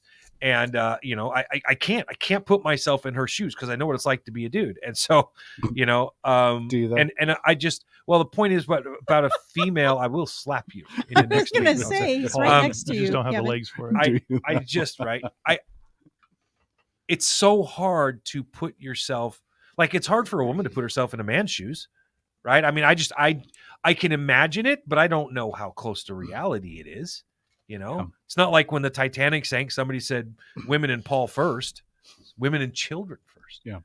I can't imagine. I want to remind women that you just had another holiday, like, dedicated specifically to you this week. We went there. Labor Day on Monday. Got the double backflip from Lori. All of you women got to celebrate your Labor Day from the days you went into labor. Congratulations. Kevin. No, you're just jealous, Kevin. Nice delivery. I do have a holiday. It's called. Oh, you every didn't Sunday. That was done. That was well done. I have a holiday every Sunday when football's on. So, all I'm saying is, I think you're right. The right woman with the right message, the right delivery. Holly corrected you, by the way. Extrapolate. So when we had Carly Fiorino. Yeah. Yes. Thank you. I didn't dislike Carly Fiorina. I mean, I knew she wasn't going to get much traction, but she wasn't one of those politicians I watched talk or heard talk or whatever and thought, oh my God, this is hideous. Like, I thought she was capable. She wouldn't have been my first choice, but I didn't come out of that feeling like, oh my God, not her. I will say, not like I did with Kamala. Everybody is different on what they look for in a politician. Mm-hmm. I watch the debates real close. I listen to the debates really. Right. I try not to take, like, you look at these polished politicians and you're like, whatever. I mean, they all have a track record for something, which is why they're running. Mm-hmm. It's not like, hey, I just graduated from college, I'm going to run for president. Mm-hmm. Like they all have experience from somewhere. Vivek Ramaswamy has amazing personal business acumen to his credit. Mm-hmm. Lots of people have different things. You look at. Oh my gosh, her name is escaping me, from Hawaii. Tulsi, thank you. Mm-hmm. Tulsi Gabbard. She's very well spoken. Honestly, I don't agree with her on probably half of her issues, but I'd vote for her. Mm-hmm. Because to me, she's got amazing leadership credentials. Mm-hmm. I mean, that woman could lead people, I would follow her. You just know when somebody is a good leader. And if they're a great leader, they're going to do what's best, irrespective of how it matches up with their own personal values. And that's what I would vote for. And to me, you can get a sense of those things when you listen to the debates. Would you agree Trump is an awful leader then, using that criteria? 1,000%. Okay. Thank you. Yeah, it's why I don't want to vote for him. But if I'm given the choice between 3% a month increase in inflation, Joe Biden, or voting for Donald Trump, I'm going to vote for Donald Trump. So Holly corrected or clarified. Okay, yes, you did say that. What did you? She said no, Paul Madden. I'm actually referring to, because you said she was talking about how Democrats were too misogynistic. No, I said, is she? No, yeah, she said no, Paul Madden. I'm actually referring to Dems and the others on the left, as VP Harris would be the Dem nominee. So she's actually saying the Dems wouldn't. She might be. Well, and the Republicans might. I didn't know if she was trying to separate them or not. Do you know what I feel like the issue is? I feel like when a Republican nominates a female, and I could be wrong. Ollie will tell me I'm wrong if I'm wrong. You guys will too. I feel like if a Republican nominates a female, they are nominating a female who agrees with the platform and follows kind of along with what the platform is. I feel like when Democrats nominate a female, they're nominating the female with excuses behind them because they want to nominate a female, and they ignore some of the things that don't fit the platform. There were things about Hillary that were gross, evil, and dirty, and the Democrats ignored that, I think, because they wanted the Clinton name and they wanted to nominate a woman. I think there was a lot of backroom politics with that while she was running against Obama. I think there's a lot of other women that Democrats could have nominated that would have been far better choices than for VP than Kamala, for president than Hillary. And yet, and Tulsi Gabbard, again, comes to the front of my mind, that they refuse to get behind and they refuse to support for whatever reason.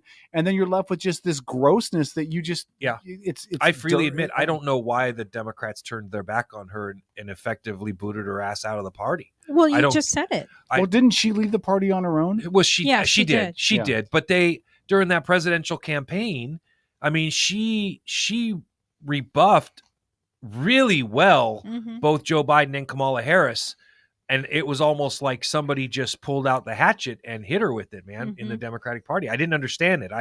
But I mean, it's their party, so I think it's what you said earlier. What's that? She will provide that leadership even if it doesn't agree with her personal beliefs. Right. I would if vote. She's not in line with the DNC.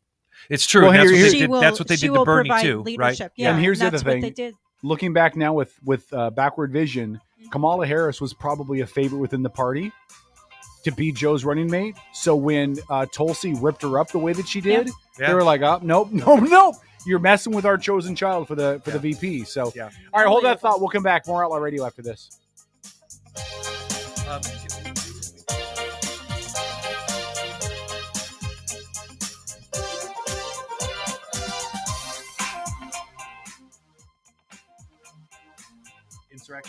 All right, Outlaw Radio. A couple comments and chats while we're on the Facebook side. When we come back, we'll talk about the 14th Amendment and what's going on with how that could or could not impact the whole Trump thing.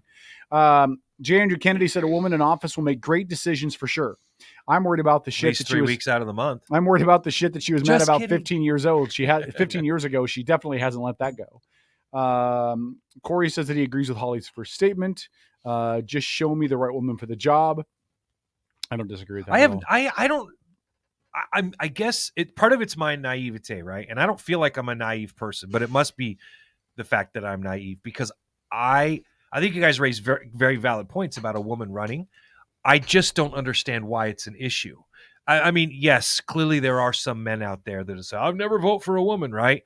Well, look, most of the veterans that I know wouldn't have a problem with it. Women are in infantry now. They're in armor and tanks, which I did for 10 years, which shocked the hell out of me. By the way, United States Army, great commercial they just came out with. It's all about tanking, and it has a female gunner, you know? And listen, tanking is one of the most physically demanding jobs that you can be in the Army. You know, you break a track pad, one single pad is 80 pounds. You got to reload that tank cannon. Those bullets, are 90-pound bullets, and you got to load them over and over again in under 4 seconds.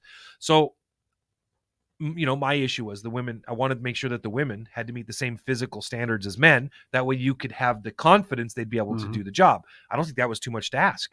Does that mean that I wouldn't vote for a woman? Not at all. Leadership has nothing to do with sex, in my opinion. But would you agree that the bar is lower for men in these arenas than I women? thought you were going to say, is the bar lower for women? I was like, you're going in a bad way now. But would you agree that the bar is lower for men in these situations? Meaning, how do you mean? Meaning it is easier for a man who's not quite as qualified or has flaws to get into these offices, where a woman has to be like that much better than the guy to even have a shot. Like the bar for men is lower. Yeah, I think so. Yeah, I do think so. Yeah. And it's you and I are agreeing unfortunate. a lot tonight. What's up with that? It's unfortunate, but I think that's real. Listen, you're talking to a guy that felt Mary Magdalene should have been the head of the Catholic Church. Okay, We're going to have that I think conversation. I'm okay with. Wait till I bring my pastor in here. We're going to have where- this conversation. But then you think it's okay to talk about women not being okay 1 week out of the month. Yeah, we call that humor, but I listen, I'm Polish. Tell me Repeal you've never the cracked a 19th Polish Amendment. joke. Good Lord, Don't everybody! let them vote anymore. Everybody's cracked a Polish Outlaw joke. Radio. We're back after this. We got to get our sense of humor back. eBay. Is there humor on eBay? No. Foot picks. The Good Humor Man. How much? 5 seconds. Oh, 5 seconds. OutlawRadioNetwork.com. Well,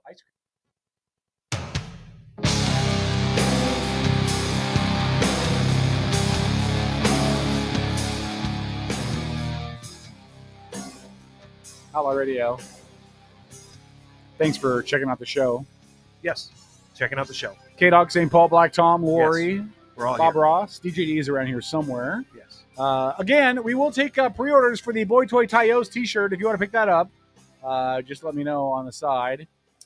15 or $20. I got to talk with my supplier. 15 to $20. Depends on the extra money I need. I know I need to find.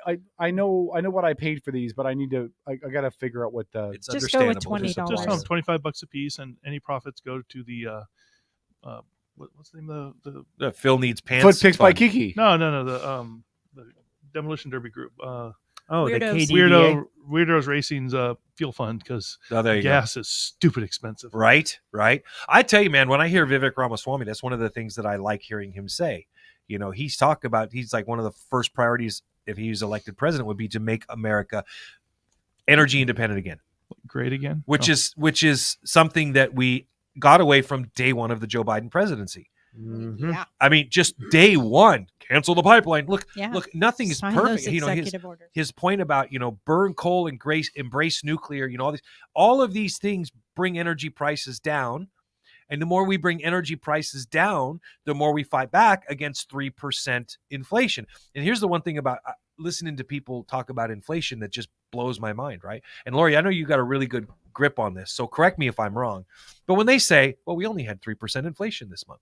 Yeah, but it was 3% last month, 3% the month before that. This compounds, right? It's not like, well, prices are only up 3%. No, dumbass. That's not how this works. It's like the opposite of compounding interest that helps you grow your money. It's compounding inflation that helps lose your money. For sure. It's like the interest rate on your credit card. Yeah, and your house. Yeah, your mortgage payment. Yeah. So it's and that's like And your food bill, your gas Yes, bill, everything. yes. And if you're on a fixed income, you are hosed. for sure. Big You know, time. I don't remember if I said this or not, but when I ran the numbers. So right now, every American household is paying an extra $600 a month to service our national debt. Yep. That's to service our national debt. So in one way or another, you're paying that extra $600 a month. Now, then you add on top of that, the same products and services you were buying 2 years ago today cost you $730 a month more. Yep. So right off the bat, everything you do in your life costs $1,300 a month more every month. Yep. That's a lot of freaking money. Yep. Yeah, I'm feeling it. 13,000, 14,000, 50. That's almost 16 grand a year. Some people don't make that much in a year. I'm feeling it. Yeah, I mean, absolutely. I think everybody's feeling it. When you listen to the White House spokesperson say, we're encouraged, inflation's coming down. We were at 3.1% this month. Fudge me, man. I mean, how long? When are people going to realize that after 36 months of 3% inflation per month, and they're going, I don't understand why my eggs and milk cost so much more now. I don't know what to say. It just boggles my mind. But I do know where to go in this next conversation. Okay. So do you want me to explain what the 14th Amendment I would says first? Yes, or- sir. And let me preface it with this. Go ahead. Okay. We're hearing a lot of chatter from people Democrats, really, because we're hearing Republicans talk about an impeachment inquiry against Joe Biden. So a lot of Democrats are out there saying, hey, we're going to use the 14th Amendment to prevent Donald Trump from being on several states' ballots. Therefore, he won't be able to be president. He won't be able to win. And I find it an interesting conversation. Now, I think Republicans are being silly and foolish for ignoring it, for saying that'll never happen. They can't do that, right? Because I wouldn't put anything past anybody in this political climate, right? For sure. So if they're talking about it, it's a possibility. You better take it serious. That's how I look at it, right? Now, on the same note, the 14th Amendment and the reasons they're talking about using are pretty fascinating. So, Kevin, if you could enlighten us, why am I doing it? What is my role? Enlighten us as to the 14th Amendment and how it plays into this. And I'm doing it because I'm the constitutional scholar. All right. So the 14th Amendment has a disqualification clause. It's called Section 3. Okay. It basically states that anyone who has taken an oath to uphold the U.S. Constitution, and then if they participate in insurrection or rebellion against the United States, they are disqualified from holding any future office. Okay. This would include anybody who has given aid or comfort to insurrectionists, which is where they are lumping Trump into. Not that he was involved in insurrection directly, but that he encouraged and aided, right? Now, the good news is, if you're Trump, is that Congress can overturn that. The bad news is it needs a 2/3 vote, and you're not going to get a 2/3 vote out of Congress for anything. Is it Congress? It's Congress. It's Congress. I think it's Congress as a whole, but I'll double check. No, it might be the Senate. I'll double check that in a second. Well, the Senate does one part of an impeachment, and the House does the other part. I forget. I get it mixed up all the time. I'll double check. Now, again, this was enacted after the Civil War. Correct. And that's what it was meant for. Yeah, that was what it was meant for. If you openly rebelled against the United States and you caused a war and you had an army and you were cutting foreign deals with other government powers, all that, then it becomes, So it was basically designed to make sure that the leaders of the Confederacy did not somehow make it back into federal government. So correct. In that aspect, it worked quite well. Now, multiple groups have sued. There's now a group in Colorado that has sued, trying to get Trump off the ballot. There's been noises being made in Georgia. There's been rumors coming out of Ohio. Mm-hmm. Now, I will point out to you that what do those three states have in common? Wait, they're Democrat controlled? But I'm just guessing. Well, they're what I call hinge states. They are the swing states? Well, I call them hinge states because the election will hinge on the returns from those states. Okay. That's a cute play on words. I like that. It doesn't matter in Texas. It doesn't matter in Washington. It doesn't matter in New York because you know how the Electoral College votes are going to go.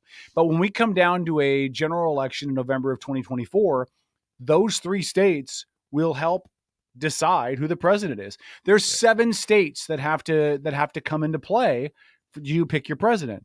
And that's 3 of them. That's almost half of the states that really. Your point being, if those 3 get him off, there's no way he wins. And he could if he takes the other 4. But again, I 2 things. 1, I don't think he can expect to take all 4, and 2, I don't think other states won't follow suit if there's success. For sure.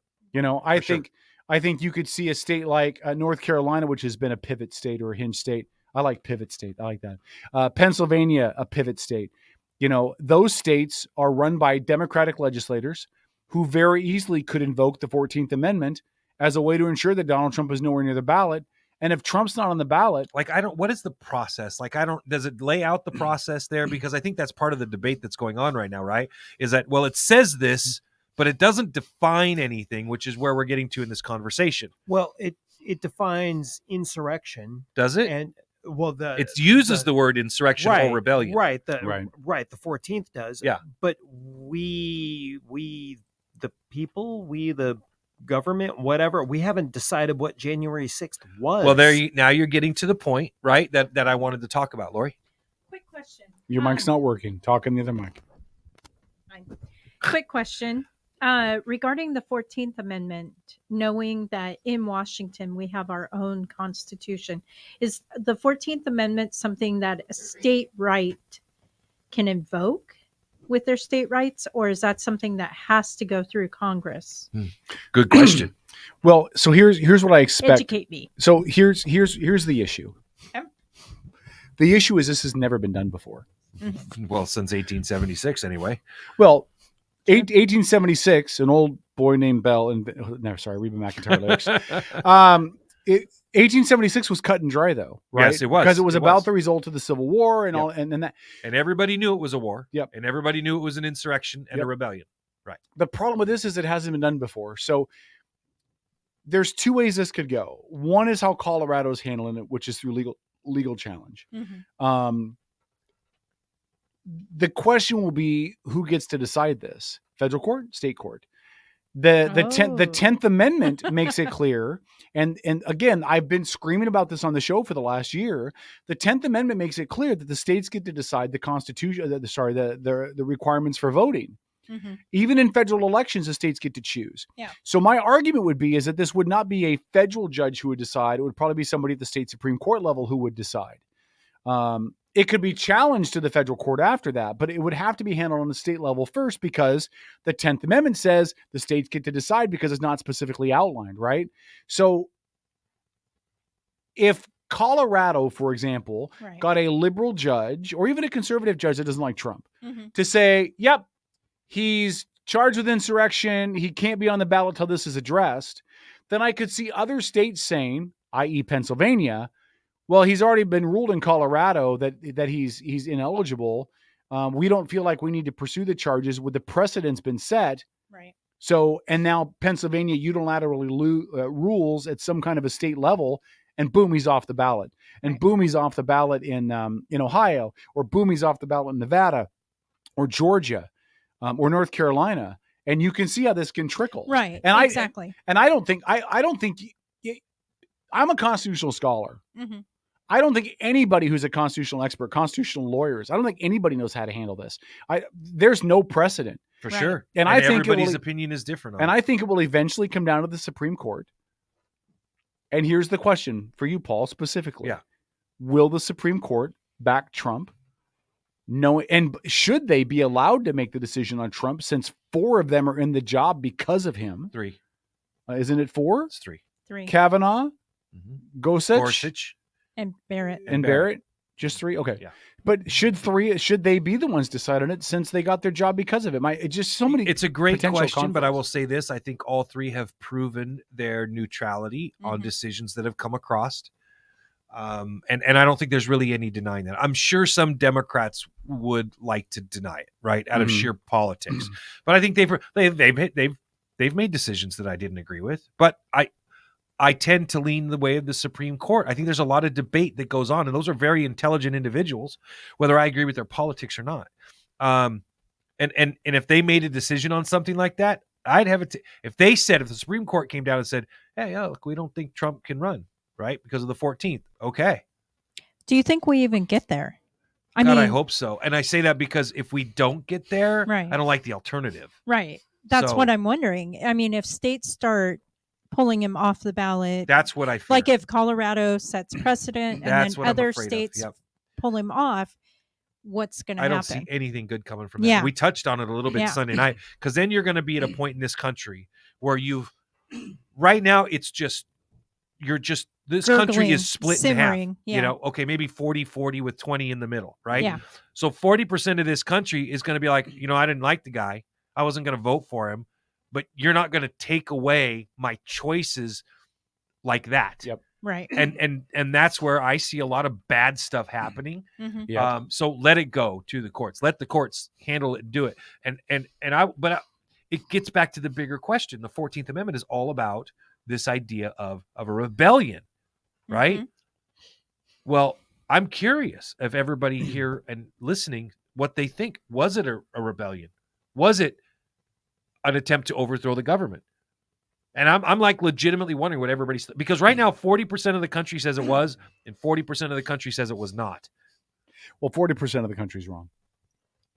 Well, deduced. How's that for taking Speaking as the impartial person here, that's probably the 20% independent. I was actually in 2 job interviews, 2 P tests, was getting updates on my phone from people just pinging me because it was my birthday. MFers. She's like, her birthday will never be thought of the same way Yeah. again. But now I never will forget it again either. Right. Yeah. And so then I came home and just sat on my couch, deflated, sick to my stomach. I mean, just watching what had happened, Totally understand what's that. going Yep. on. sick to my stomach. And Yep. I just, I felt. I will tell you. how could our country you're right. do stuff to each other like that? I felt the same way, and I bitched at the top of my lungs Mhm. on the January the 20th, 4 years earlier, Mhm. because when Trump had won, we saw all of these people in the streets in Washington, D.C. protesting his election victory. Mhm. And all the people saying he was an illegitimate president, all that stuff. Literally, I mean, what Trump has done was to echo the sentiments of many Democrats in the previous election. Mm-hmm. He didn't do any different. Now, people are talking about the fake electors and stuff, but Democrats did fake electors too. And that's been a standard practice. In fact, there's a great article that somebody can go on and read if they want to. On the website Just Security, and it's a historical perspective on alternate electors, lessons from Hayes-Tiden. Really good piece. It talks about how all of these politicians throughout history have used fake electors. Yeah. They're not really fake electors, they're alternate electors. Mhm. We had them right here in Washington State on multiple occasions. You've had people who, in fact, when you watch the votes when they're put forth for the college, right? People go out and just vote for whoever because it's like a protest vote kind of thing. So it happens all the time. But I digress. Was it a rebellion? So let me give you my opinion. Okay. I don't even know that there's a right or wrong answer to it. Yeah. I really don't. Well, I think it was. In the respect that we know that it was a it rebellion. was a rebellion. Okay. In the respect that we know that at least a couple of the people in there were trying to get access to the Senate chamber. They were screaming for Mike Pence's head. There were threats of violence. Now, I don't think that the group as a whole was, but I think there were some in there that were. And so I think you need Well, one. what did you I get okay, I think sorry. I think you need one person to consider it an insurrection. So if the argument was one person in there intent with the desire to stop the normal change of government per the Constitution, would they have committed violence against members of Congress or Mike Pence had they gotten a hold of him? Yeah, I think, yeah. But I'm not labeling the whole group. I think it was a very small number. But if that's what an insurrection is, there was at least one person there intent on doing that. But that's not that's not an insurrection, though. That's an individual terrorist. An insurrection is an organized group with the intent. But how many people constitute the organized group? You know what I mean? Like if there's 3 of them, is that? No, it's not enough. I don't think it counts as any of that unless you have enough people to actually accomplish it. Right. I mean, one person isn't going to do anything. No, 200. Let's assume what was that January 6th? 200, 400, 600? Well, there's 1,000 people plus that are facing charges of some level. Okay, let's be generous and call it 1,500. Okay. So if 1,500 people stormed the Capitol and took it over, physically kicked everyone out and took over the building, can they hold it? Not a chance. Well, hold on. Not a chance. It's not a question of if they're successful. It's a question of their intent. Right, but can they hold it? And but that's a whole nother level, Kevin. You ascribing intent legally, boy, you got it. That's a tough nut to crack. Minority Report. I mean, basically, that's what you're trying to Yeah, do. you're right. You're getting into their brain, unless there's clear, drawn out battle plans, text messages. Right, if there's a you bring manifesto. you bring this. But if you have them, that, we'll put them together. If you have them in the Capitol, calling for Mike Pence's head on a stick, sure, and there were people in there calling for Mike Pence's head on a stick. Madonna talked about blowing up the White House. But she wasn't in a federal building at the time that she did that. You're right. She was on the steps on federal grounds. Yeah, but she wasn't in a federal building in what is normally illegal area that you can't be in. I feel bad because I said that I don't think there's a right or wrong answer to this, but I think that by what you are saying with your standards, I think your standards are so minuscule that you can't possibly apply it, because even when Donald Trump won the presidency, you had congressmen and women refusing to acknowledge his victory. You had them talking about running Trump and his people out of public places. Yeah, I know you had them talking about the exact same things. And in fact, they did run them out of public places. You had Johnny Depp on television. When was the last time an actor assassinated a president? Right? Yeah. Like this stuff was so commonplace. His name was John Wilkes Booth, by the way. Right. So but the point is that this stuff was everywhere. So if your only definition is, well, just one person had to think that. So, but one person couldn't have done it. So if your only point is intent, then don't we also have to add capabilities? Let me read what the dictionary definition of insurrection is. Insurrection is a violent uprising against a government or authority. It is an organized attempt by a group of people to take control of a country, usually by violence. Insurrection can also refer to the crime of inciting or engaging in such a revolt. Other words for insurrection include rebellion, revolt, uprising. So insurrection can lead to revolution, but is just as likely to be put down. So according to that definition, that is at odds with yours. Because it says a group of people. And I don't know what the number, like, I don't know where you draw a line on a group of number, a group or a number of people in that group. It's fair. But, that's fair. I'm not disagreeing with you. But if you've charged 1,000 people, would that be enough to qualify, Tom, with what an insurrection if it's 1,000 people? I don't think so, because 1,000 people are not going to take over the Capitol, take over the government, and then force their will onto the rest of the country. It's not enough. It's not enough people power. Well, and to call it an insurrection when the only people that were killed that day were protesters. Well, it doesn't mean that they're smart insurrectionists. That's true. That's true. I'm not disagreeing with that one. Yeah, Philip. So I got a question. So yes, obviously we're trying to figure out how many people. All right, move on. No, I'm kidding. Go ahead, Phil. Go ahead. Purple. Go ahead. How violent? How do you define the level of violence needed to be? Look, again, that's a great question. Yeah. But again, that's part of why I wanted to have this conversation, because that's not defined in the 14. Yeah, what happened on January 6th? It's almost like an embarrassment what they're putting this through. If it was an insurrection, it was a really, really bad one. It was like the mostly peaceful. It was like watching the Brady Bunch trying to take over Hawaii. I don't know. I think Marsha was pretty violent. When it's time to change, then it's time to change. Go ahead. Yeah, that was scary. That was the worst part was he sang it. I know. That's how Peter sang it. Remember, he had laryngitis. I remember. No, it didn't have laryngitis. He was going through puberty. Oh, was that? Back up a little bit. Yeah. September 11th. Was that an attack on the country, or was that a terrorist attack?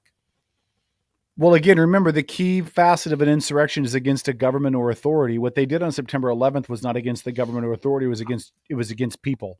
But it wasn't designed to stop. That's not the point. I don't think that's the point he's trying to make. Well, so one, that's not the point. But two, I would beg to differ with that. It was not against the people. It was against the people of the United States due to hatred for our government. Because they wanted to bring down the United States government.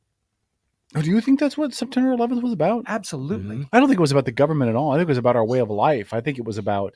It was jihad. I think it was about our religion power. And our faith, and I don't think. Right, but what represents the people of the United States?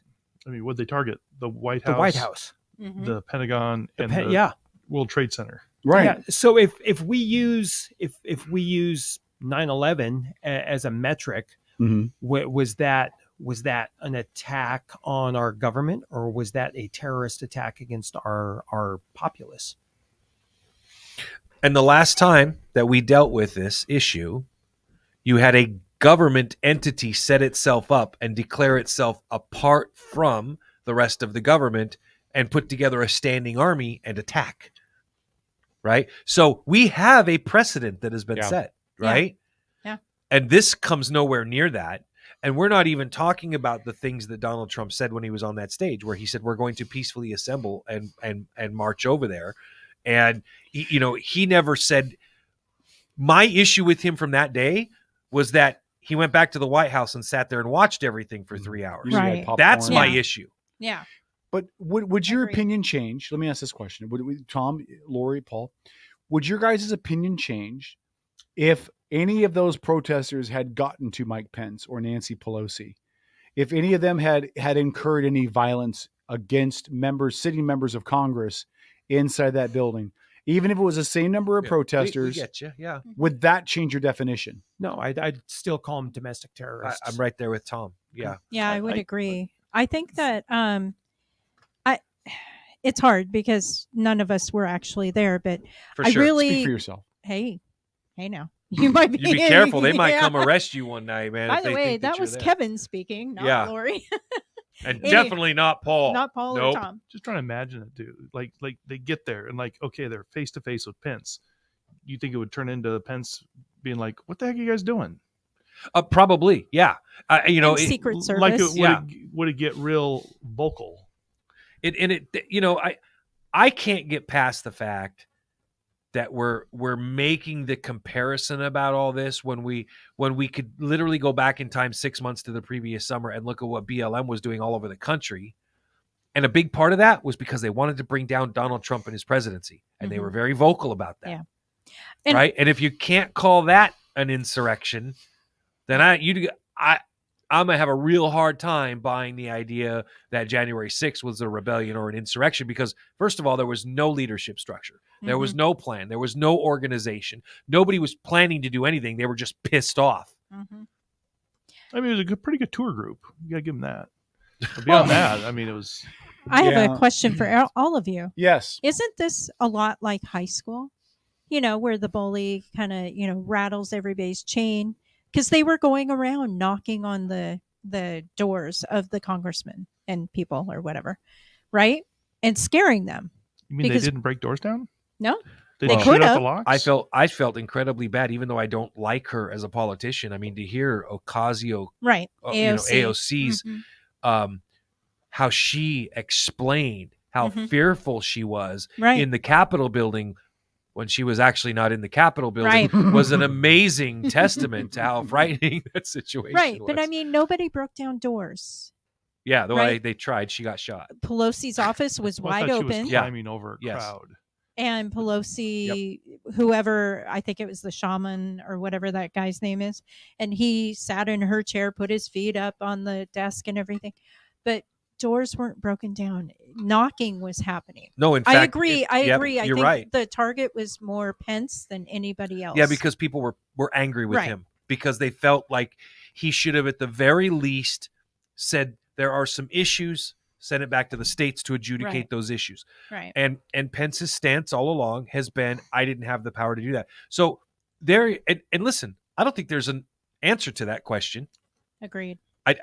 There's a lot of evidence on both sides of that one. It could go either way. And when you listen to, if you turn on CNN or MSNBC, they will say Pence did not have the right to do any of that. If you go to more independent sources and legal scholars, they will say, based on precedents, it happened in the past on multiple occasions. Yes, he did. So what's the truth? I don't know. I'm not a legal scholar. Right. So I just still believe this fits. Again, we'll agree to disagree. I still believe this fits the definition of insurrection, only in the sense not well done, right? Not a huge number. I think 1,000's high. But honestly, I don't even think 1,000 of those people were part of it. But I do think it fits the idea of it, what an insurrection is, because the intent of at least some of them. I'm just trying to wrap my head around you saying that. So that was an insurrection. But the Black Lives Matters protests across the country were not. They were just protests. Not an insurrection because they were not targeting the government. Really? No, I mean they weren't targeting the overall sphere of government. Well, the whole movement wasn't. No, I agree. I mean, but there were a lot of protesters, a lot of Antifa folks that were happy to do that. There were Antifa folks. That kid from Oregon is a really good one who dressed as a Trump supporter. You can go look at the stuff on his Facebook page. I don't remember his name though. Maybe you guys might remember, but he was a BLM Antifa guy and he dressed himself up to look like a Trump supporter. And the stuff that he did, like he broke down some of those barricades and he was videotaping himself doing all this. He was like, holy God, I can't believe we actually got inside. And he was very open about it. Yeah. Hold that thought. We'll wrap this conversation up. I'll check the chat, see if there's any good comments in chat as well. It's a good conversation, so folks. stick around. It's a good conversation. Outlaw Radio, K-Dog, Paul, Tom, Lori, Bob Ross. And we're back after this on Outlaw.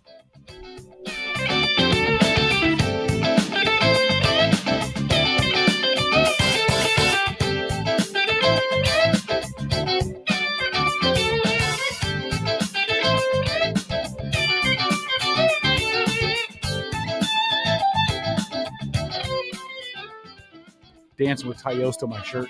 It's good stuff right there. Look, making Ty dance. Woohoo! Outlaw Radio. I'm going to have him sign this.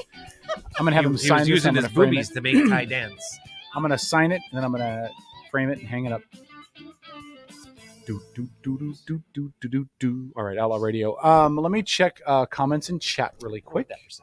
I know that Dennis never likes to stay as late as I will stay, so we will we'll endeavor to wrap this thing up. I love you, but I'm gonna say this because I think everybody thinks this and probably agrees. Mm-hmm. If you wouldn't be quite so apt to stay so late, like if your wife was at home waiting for you. Oh God, here we fucking go. No, listen. Glad we're on Facebook because we had to wait till we had to bring up the fact that Kevin's single again. No, That's I why didn't say stay anything late. about you being single. And I would stay late if I was married. Somebody, You know why? You could be because I wouldn't want to go the fuck home and be nagged. I wouldn't want to go home and be nagged. How come you didn't take out the garbage? Well, mow the lawn. How come you didn't take out I the have garbage? a honeydew My list. wife, yeah. You want equal rights? Take out the fucking garbage yourself. My wife. That's what I have children for. We have this these unwritten agreements, and like she says, she goes, she's like, I do not like garbage. It is never my responsibility as your wife to take out the garbage. Bullshit. I'm like, yeah, okay, you're right. No, that's something as a man I should do, right?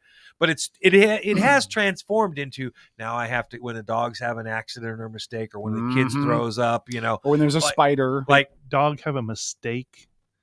Yeah, it's when a dog shits in the house on accident. Do you have a dog? That's a mistake. Do you have a dog?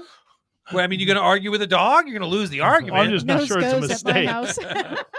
let me like, just I don't say know this. how else to quantify it. It's an accident. That's a mistake. Women demanded equal rights where equal rights are convenient. Hold on, listen.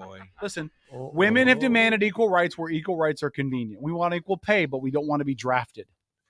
Right? I mean, no, hold on. Do you disagree, Paul? Yeah, no. Shouldn't women be able to be drafted? They wanted equality. They wanted equal rights. Shouldn't they be able to be drafted? Shouldn't they be held to the same ethical standard on child support as men? Because they're not. Listen, you want equal rights or you don't. Holly's in the chat room. I know she's going to kill me in a minute. You want equal rights or you don't, right? And if you want equal rights, then you get all that stuff out of the way. Women should be able to be drafted because they want to be treated fairly and equally. Actually, I agree with that. Yeah. I'll throw gas on the fire here. I just think we need to really work for equal rights with women in the bricklaying industry. It just doesn't seem fair. And concrete, not definitely. enough bricklayers. Yeah. I'm just roofing. saying, don't forget roofing. Yeah. Oh, right, Kevin. The mining. I actually have fixed my roof in the middle of a windstorm. I helped roof a house once, and I helped carry a whole bunch of roofing shingles up a ladder. You know, the big bundle of roofing shingles, took them up the ladder. Yeah. Got up there, went to go back down the ladder, and about shit my pants. And it took me a half an hour to get up the courage to try to go down that goddamn ladder. Oh yeah, you don't look down. No, I am terrified of heights, man. You are? Kevin, and you went on a roof? Here's the easy way to get it. I was trying to help. Here's how I helped roof a house once. So I call the roofers. No, my Tom, is it not painful listening to these talk about that job separates the men from the boys, the girls from the women. Yeah, it does. And I have never met a woman that could I went up and did mine. Oh, I've met some women that can hang. Did you do the whole roof? How much did you do? No, part of it? Part of it was a really bad windstorm, and part of probably about a 4-foot section blew off, and we had just gotten our roof done. Gotcha. And it was right at the top, and I mean, I would have had the roofing company back right out then and there. I could tell that the roofers hadn't done a good job and everything. And if the wind takes those and you haven't been through a mini tornado or a downburst, that stuff should not come off. And so it was hours before my ex was going to be home, and he wouldn't have gone up there anyway. So I lucked out. My mother-in-law was there, went up and got it done. But coming back down, I was like, I can't look down. There is. I will tell you, and Kevin can attest to this because he had a friend call him after a microburst. I think it was 2 years ago. Oh, she's like, I need somebody to fix my roof, man. And God made tarps for a reason. It's the Kitsap County flag. Well, yeah. True story. Everyone says it's the Mason County flag. There's more tarps per capita in Kitsap County. Yeah, I believe you. Comments in chat. Andrew Kennedy says, honestly, I've never seen a woman in rooftop work. I've seen several actually. I haven't yet, but I'm not saying it doesn't happen, can't be done, but I haven't met any yet. Oh, we just had a company out doing some what do you call the seal coating? they were the contractors hired, and it was a woman's business. Julie was her name, and she's out there with the guys. Yeah. I know what managing them. Jan, oh, sorry, go ahead, Tom. Oh, I was just saying, I know a couple of badass female electricians. Mm-hmm. Yeah, but, me too. You know, anybody who says women can't do work that men can do is wrong. Women can. Now, whether or not they can do it, especially in the physical trades, the physical stuff like hauling shingles up a ladder Like for a roof. bucking hay. Bucking I did hay. that for one day and died. I didn't think you said bucking for a minute. Bucking hay, and again, they can do it, but I don't know if they have the dexterity to do it at the same length of time or the same speed or the body power. I think It's just the upper body horsepower. as it's general, just different. People should be allowed to choose what they're interested in, and recognizing that people have different interests. I think you're totally wrong though. In the workplace, like if a woman says I want to buck hay, but she is only able to buck hay at a third of the speed of a man, and because she doesn't have the speed or the size or the dexterity or whatever, the strength. Let her do the job and pay accordingly. Well, but then you're slowing down productivity for the hay people when they could hire a man that can do it faster, and they got to make bottom line to get out. I hear what you're saying. That's up to the company to hire who the best and the brightest. So they hire the guys to be the best, and they hire the women to manage them to be the brightest. Holly said because all men can do physical work like that, right? No, all men can't, and all men don't. And again, I'm saying women can do it, but I question whether or not on the really physical stuff if they can do it at the same speed and efficiency as a man. Well, just because the male and female bodies are built differently. Men are built to be stronger physically, generally. Now, I know a lot of women that are stronger and tougher than I am. Fucking, I'll admit it.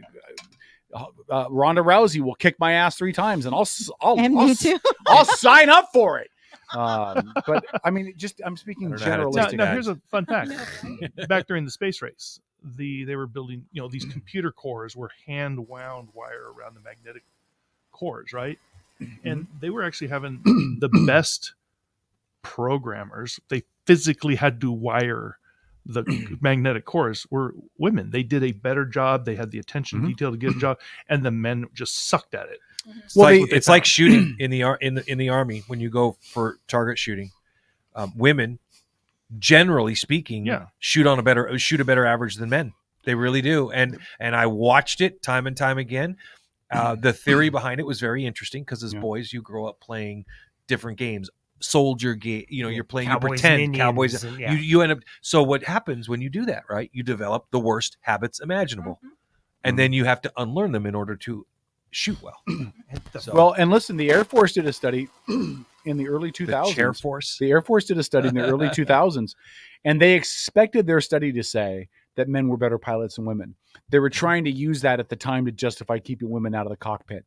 And what their study found actually was that women were probably at many levels better pilots than men, based on dexterity, based on reaction time, based on decisiveness, that women were better pilots. I believe it. Lagatha was a badass Viking in that TV show. I can back all that up on the fencing front, just having been a fencing coach for as long as I have. Hey, you pick on it all you want. Women are better. No, 4x4 post. 4x4. No, I was talking more sword fighting, but whatever. Holly said, I don't make sweeping generalizations about men's abilities like I do women. Sure, I do. Yes, he does. I've said on this show a whole bunch of times, there is a lot of jobs that women do better than men. Women, I think women are much better teachers to children than men are. I think women the are nurturing aspect of I think women are much better at therapists and counselors than men are. I think women much are better to sleep with than men are. That's for sure. So I mean, I think that there's skills. I think that women in general, like you said, Paul, are better nurturers. They're better listeners. They're better talkers. They're probably better negotiators. I think, no. I think when emotions aren't involved, I think in neutral situations, women are probably better negotiators.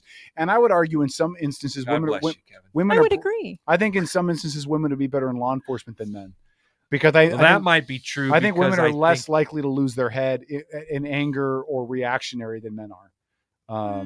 We've met different women. Yeah. I'm just speaking generally. I'm leaving it so low. There's some women I wouldn't trust to run a fast food fryer. So I mean, it's not all inclusive. It's just generally.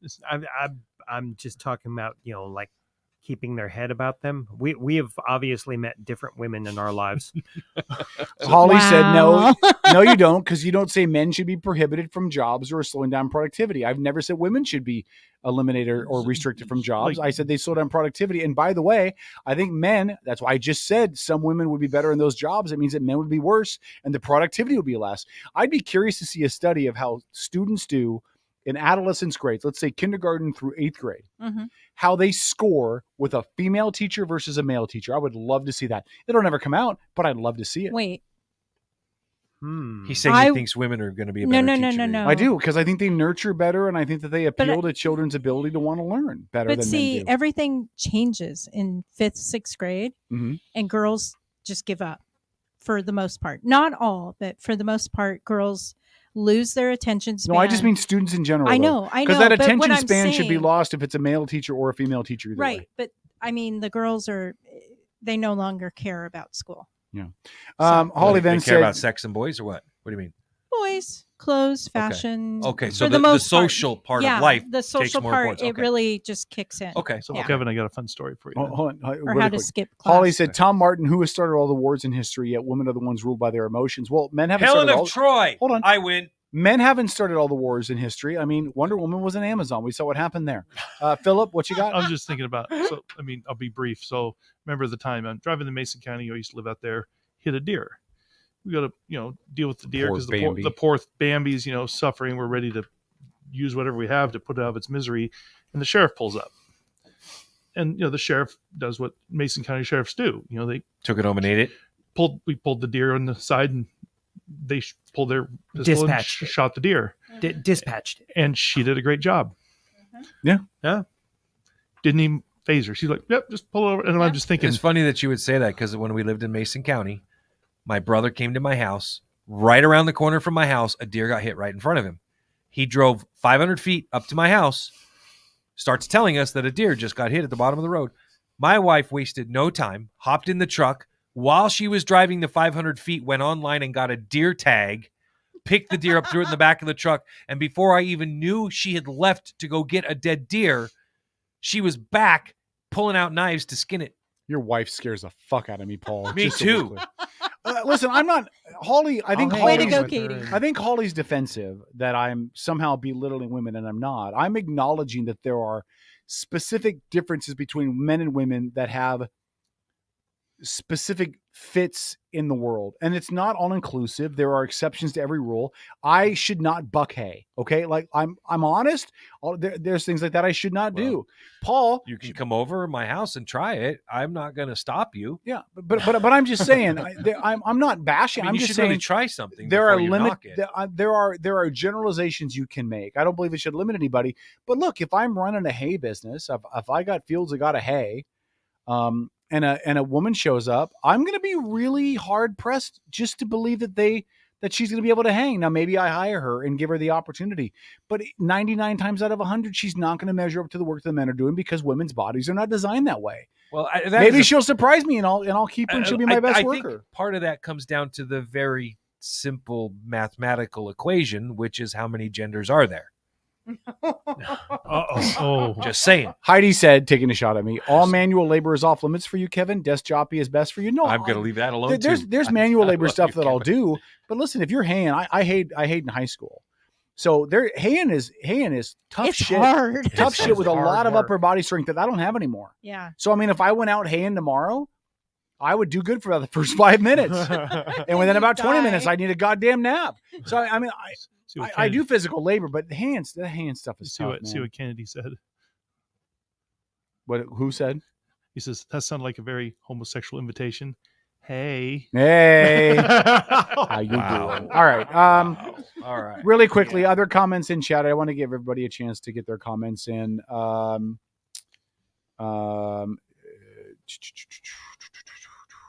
Heidi said women are better teachers, not educational teachers, because they dominate the education space and people are dumber than ever.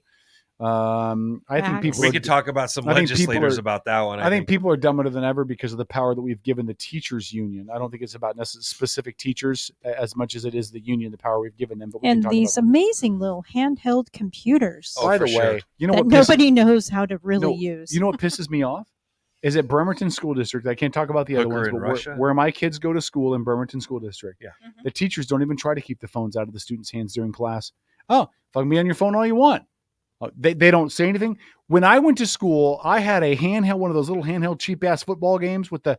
Remember when I'm talking about the little dots and you move the dots up and down. The little red. Did you really bring that to school? In fourth grade, and Miss Huddleston jacked it from me.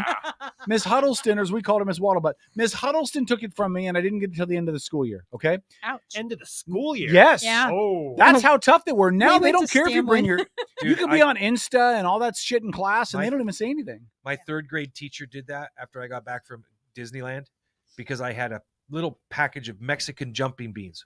I got them back at the end of the year and found out what's inside a Mexican jumping bean because they were dead and they had burrowed out of the freaking jumping bean. So yeah, it's I look, like I said, Kevin, there's no. This is part of the freaking debate, though, isn't it? That's going around about whether it's pride, trans, all this other stuff, right? Because I would legitimately question the level of intelligence of anybody who doesn't understand or acknowledge to some degree that men and women are biologically different. They're built different. Therefore, genetically, they are better at different things because that's how nature evolved and allowed those things to occur. Some people would say that was intelligent design and that's God, right? Either way you slice that and dice that, hell, I believe in creation through evolution. I say you could just say it's evolution. You could. You could say creation through evolution. That's the point, though. You could say whatever you want, right? Yeah. Right. I choose to believe that Jesus and God were all, they did their thing and whatever. Listen, there's expectations, right? Like, that if you run through I-5, there's an expectation you're going to get hit. Okay. There may be the exceptions, except during the protest. Well, hold on. Yeah. Well, some people did get hit. That guy. There was a tribal cop, There are too. expectations, right? Okay.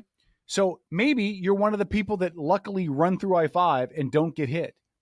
But it doesn't mean the expectation is that you're going to get hit. Not that you're going to get hit, because the expectation would be that you are.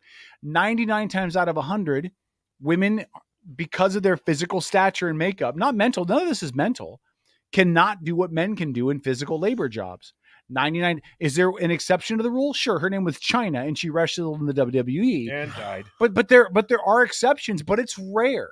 You just have to accept that it's the way nature works, man. It's. I'm not knocking nobody. I'm not saying women don't have the mental aptitude to do anything. And conversely, there's things that men shouldn't. The fact that you had to specify. I'm not saying women don't have the mental capacity to accomplish. I mean, I'm just watching Lori's face and the contortions. I'm not contorting. I'm thinking about my 6'4" child and how there are certain tasks that are exclusively his because of his reach and his height. Yeah. So you're saying he's built different. Yeah, totally different. Holly said, "Why are you?" But he's scared of heights. Holly said, "Why are you expecting teachers to do the job of parents?" I didn't say that I was. I said when they're in the classroom, the parents aren't in the classroom. Yeah, that's a really bad interviewing technique where you try to pick something out. I know that's so what that you you did. can specifically attack somebody out of context on something that they've said. I mean, but, go watch the Jordan Peterson interview. You'll like it. Yeah. I bet you Holly's a big Jordan Peterson fan. The one that kind of made him famous when he was with the BBC journalist. Oh, you mean that's that Bill C-16? Yes. Yeah. Yep. So he's had what was that study out of the Scandinavians as yes, they work to be very egalitarian, yes, very equal. It's an amazing piece of data, isn't it? And the gender role, not roles, but the difference of the genders actually become more apparent as they work harder to make things more equal. Being so egalitarian, the most egalitarian place in the world, and what they found, right, was that gender roles went back to what we naturally expect. You mean nature? Yes. No. What? Yes. Huh? Women went into more roles that were nurture. Fewer women went into I think it was the sciences and engineering, STEM, and more men did that. STEM, I mean, and he said, so it literally, that study from all of those Northern European countries literally completely disproved I don't even know what you'd want to call the movement, but yeah. So it was amazing. Yeah. Holly said, I seriously question the intelligence of those who confuse societally enforced gender roles and myths with biological sex. Just like I question the intelligence. Biological sex. Just like I question the intelligence of those on this show who claim that sex is a binary and there's only XX or XY. Yeah, well, there is. You can question all you want. That's my opinion. So, but I think we all agree that there's a difference between mental and physical, right? Like what you identify with mentally is different than the argument we have about sex, right? Like sex is a biological construct, and for me, this is how I've looked at it. Yeah. Sex is a biological construct. Gender is a mental construct. So you can gender identify however you decide you're going to, because that is a mental decision. But your biological sex is male or female. There is nothing else outside. You just can't. It's thousands of years of evolution. Your biology is not up for debate. I agree.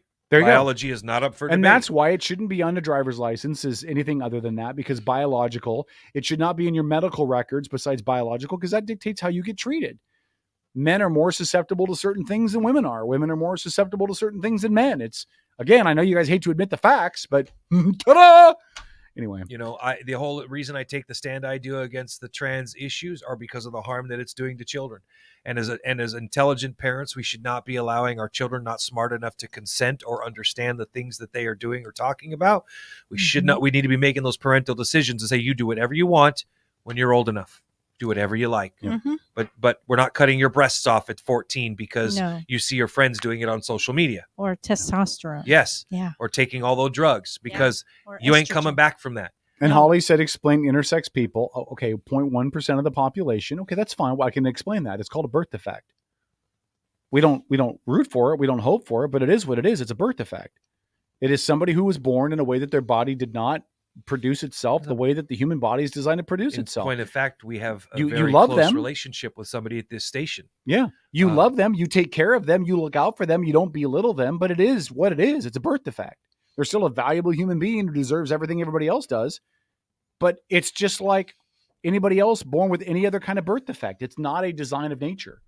I think about a person I'm aware of that I've known years, born intersex, parents made a decision. Okay, their son later in life decides to go the route of being her. Mm-hmm. Mm-hmm. A couple years later decides to return to he. And well, he was lucky he was able to. I do not envy this person with all this 1,000% difficulty, and the parents who are dear friends of mine had to just walk through, continue to be loving, despite unfortunately the hate and everything that came with. And there is a lot of hate movements and they got because their child got involved with these groups that were just inclusive, right? But no, they're very hateful. At least that was their experience. Yep. Gun show. Before I'm just going to say this: if biological gender was fluid, people would not need to have sex change operations. What? Say that over again. If biological sex was fluid, okay, then people would not need to have physical alterations through sex change operations to change their gender. So meaning, if I could decide tomorrow that I wanted to be a woman, my body could just morph and I could become a woman. Kevin, you're not a frog. Sounds like a video game. Right. That's what I'm saying. You're not a Power Ranger. Or a Power Ranger. All right. So before we end the show, we've been challenged to have Tom and Paul have an arm wrestling contest. Or Kevin and Paul. Do you guys want to do that? Not me. No, I'm not strong enough. You guys want to do that? You guys want to have an arm wrestling contest? I'm sure Paul would be. No, I don't need anybody getting their rocks off to me arm wrestling. I think you guys should flex. Yeah. Well. All flex ready? No. I did earlier. All right. Parting shots, Philip. Hauling lumber. I got nothing. I'm just so ready to go home. Just tired. It's the first time I've ever heard him say that. Holly has such great questions. My wife is finally home from her trip. I wish Holly would come in studio. Or Holly, you could do the show by video. Yeah. Like we have video ins. You could could be at home in the comfort of your own home and you could appear on video and chat. And ask or these just questions. do audio and not be on video. Or just audio and not be on video. Whatever you want. Well, I'm glad your wife's home, Philip. Give her our best. Tell her we said we're glad she's back and thanks for letting you come out and play. Lori, parting shots.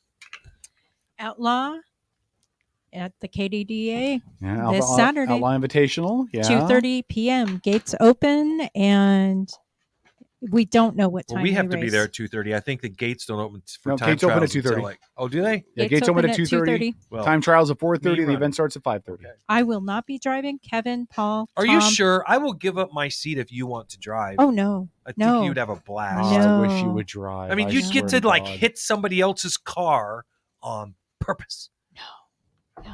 I was only going to do it this year. I demanded. I wanted Dennis to drive, and he keeps finding ways to weasel out of it. Well, I thought Dennis was announcing. We could just He don't have to announce that race. Well, okay. No, you But- don't. Yes, I do. No, you chicken shit. Anyways, so Outlaw Invitational. Can't wait to see you guys out there. It'll be fun. It's going to be fun. I'll take video. I wish you would drive. If I were to announce that race, who's going to play the Benny Hill theme music when Paul wins? Or Gloria. You don't need to worry about it because or worse yet, when I lose, Paul's not going to win. You know, Kevin's making it very clear. He's never wanted my ass so bad. I'm gonna make this proclamation right now. I will get us a trophy. So when I win, I don't want you guys to be like, I he got have a one. trophy because he won. No, I want to go to the trophy store down. No, I in have a big Bremerton. one. What does it have on it? I can just peel the plaque off of my son's name. Or if that's but what you it's want like this big. your son's name. Well, he you doesn't don't have a want it. trophy. Your son had a trophy. Here, we're going to get rid of my son's participation trophy. From Oh no! He won the 1978. championship. We get but one with he a doesn't car want on it or whatever, and we'll just I have one of those too. Well, With a car we'll on it. talk off, We'll but talk. we should get a trophy. I'm saying it now because I don't want people to be like, "Oh, you won, so you got a trophy." I'll get a trophy no matter who wins. I may be able to can make get this an happen. older Derby trophy and get it donated. That'd be great. And we could just update the plaque on it. That'd be cool. Yeah, we that'd could be put it up. We'll put a little shelf or something. Yeah. I'll talk That'd to be cool. Shane That'd be Hamry. He's got quite a collection. That'd be okay. Yeah, talk And, to Shane. Very cool. J. Andrew Kennedy said, "Arm wrestle for fuck's sakes." Go ahead, Tom and Paul. Go ahead. Lord. Are you guys going to arm wrestle in Tom's boots or what? All right, Dennis, Hey, do you have parting shots? Here, I got party shots. Cooperate for kids. Yes, amen. An invitation to the Outlaws to my grandson's second birthday party on the 30th of this month at South Kitsap Regional Park, noon to 3. South Kitsap Regional Park. That's the Is one that- up here where the skate park is. That right? Yeah. Yeah. And I Is that believe where it's- the train rides will still be running. Yep. Is that where meth is buy one get one free on Tuesday? Oh my God! What It's an Porter asshole. What? Yeah, but we're on Saturday. Kevin, so. that's really messed up. This is going to be 2. The little guy. Yeah. Yeah, he's gonna be 2. Very cool. That's going And Come on, his Barbie, let's birthday's go actually party. the 3rd. Okay. But On the 30th of this month, right? Yep, Yeah. 30th of this month, and it's gonna be like potluck. So if you Be wanna sure to bring something, remind me, bring bud, something. because And- my ass. We will should all forget. go in together and get a gift for the And would you child. clarify Yeah. when I he think says that's a great idea. potluck? I think it And is. Kevin, They don't mean I bring have pot. a parting shot for you. Okay, what is it? Uh Ready for tastelessness? Yeah.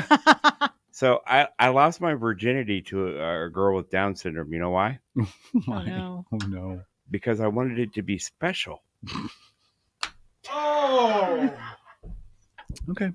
Have a good night, folks. You know, when you bring up I have one to virginity, end with. I'm reminded that they found my virginity in a van at the bottom of the Stillaguamish River. Okay. Anyway, Probably. True story. True Wait, story. Are you saying you were down there with the man in the van down by the river? Oh. in a van. All right, go ahead. Okay, so when does a joke become a dad joke? 9 months after it first got told. When it leaves, it never comes back. Give up? Yeah. When it becomes apparent. Mm. All right. God damn it! Now I need to get a tasteless joke. Yeah. Yeah. You got last thoughts there, Tom? Actually, I do. And they're a downer, so I'm hoping you've got something a little more upbeat when I'm done here. We're coming up on fall, and fall's the time of year for getting together with families. Thanksgiving, blah blah blah, which means we're all gonna be drinking. Don't kill your relative. Awesome. Yep.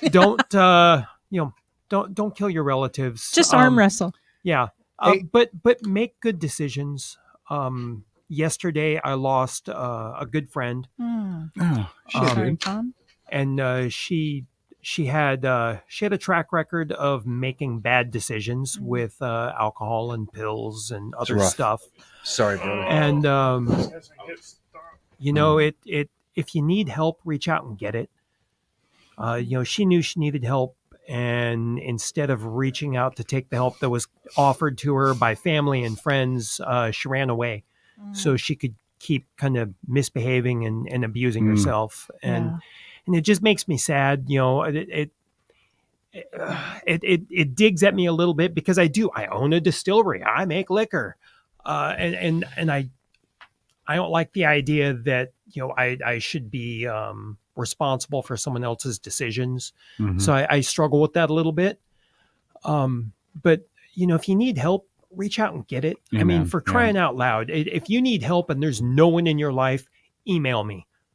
Go to my business email. Yeah. I will help you. info@blackringspirits.com. Yeah. And I will help you. There's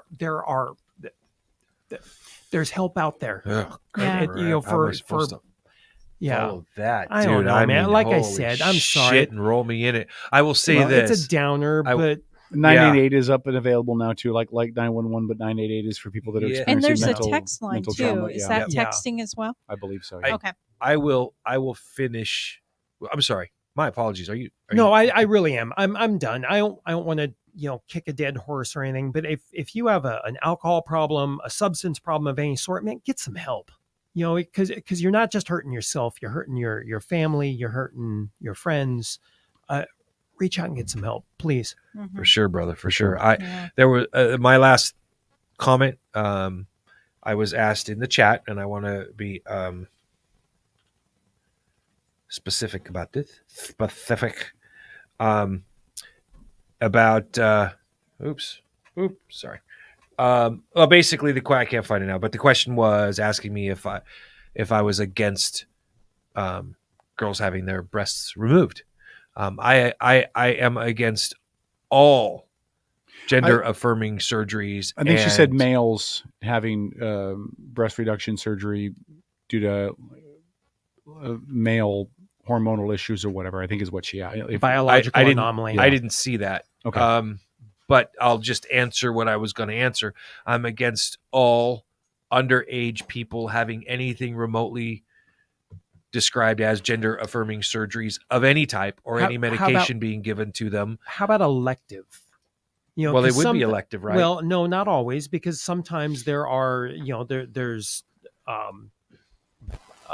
biological anomaly. That would be a different story, right? So, I am firmly against any underage person having any type of gender affirming surgery or drugs that they begin taking in order to prepare for gender affirming surgery. Do whatever you want after you're old enough to be an adult and make those decisions on your own. And I say that because there's far too much evidence to support the fact that too many people change their mind. And if it's even one, you've now scarred that person by promoting that kind of thing. And I don't, and again, just the one statistic that states that 90% end up going, oh, well, I'm just gay. I don't actually want to be a different sex, right? That statistic alone says stop doing it. Stop doing it. I'm not a religious man, but amen, brother. Yeah. All right, I'm going to end with two jokes, and then I'll be done as well. Really? You're going to go from that to this to jokes? Two jokes, because I've been waiting on the jokes. So I got two jokes. What's the difference between a chickpea and a garbanzo bean? Dennis wouldn't pay $200 to have a garbanzo bean on his face. Oh my God! You know. Thank you, Paul, for. I'm glad you flubbed up on the delivery, because that shows that one take K-Dog and think in the middle of it. Here's the last one. Here's my last one. So there's a woman in a coma. She'd been in it for months. Nurses were in her room giving her a sponge bath. One of them was washing her private area and noticed that there was a slight response on the monitor when she touched her. They tried it again. Sure enough, another definitive movement. So they went to the husband and they told him, as crazy as it sounds, some oral sex might do the trick and bring her out of the coma. So the husband was really skeptical, but they assured him that they'd close the curtains for privacy. The husband finally agreed, went into his wife's room. After a few minutes, the woman's monitor flatlined, no pulse, no heart rate. The nurses came back in the room. What happened, they said. The husband said, I'm not sure, but I think she choked. Oh, my God. Oh boy. Good night. All right. You want a really bad, tasteless, racist joke real quick? Ooh. Oh, I have one more then. Go ahead. Why are black people so tall? Oh, no. Why? Because they're Negroes. Oh, God. Okay, hold on. I got one for you. One more for you. What did I'm out of here. What did the Boston? What did the Paul's tried to escape before the lines start to pour him out. What did the Boston Marathon bombers do that Hitler couldn't? Oh God! They ended a race. Good night, Pete. These Good night. views do not necessarily reflect You're Outlaw listening. Radio Network. You're listening to KBRO. Located in Bremerton, Washington. This is the Michael Medved Show. Good night. So now we have a new idea for a new escape room.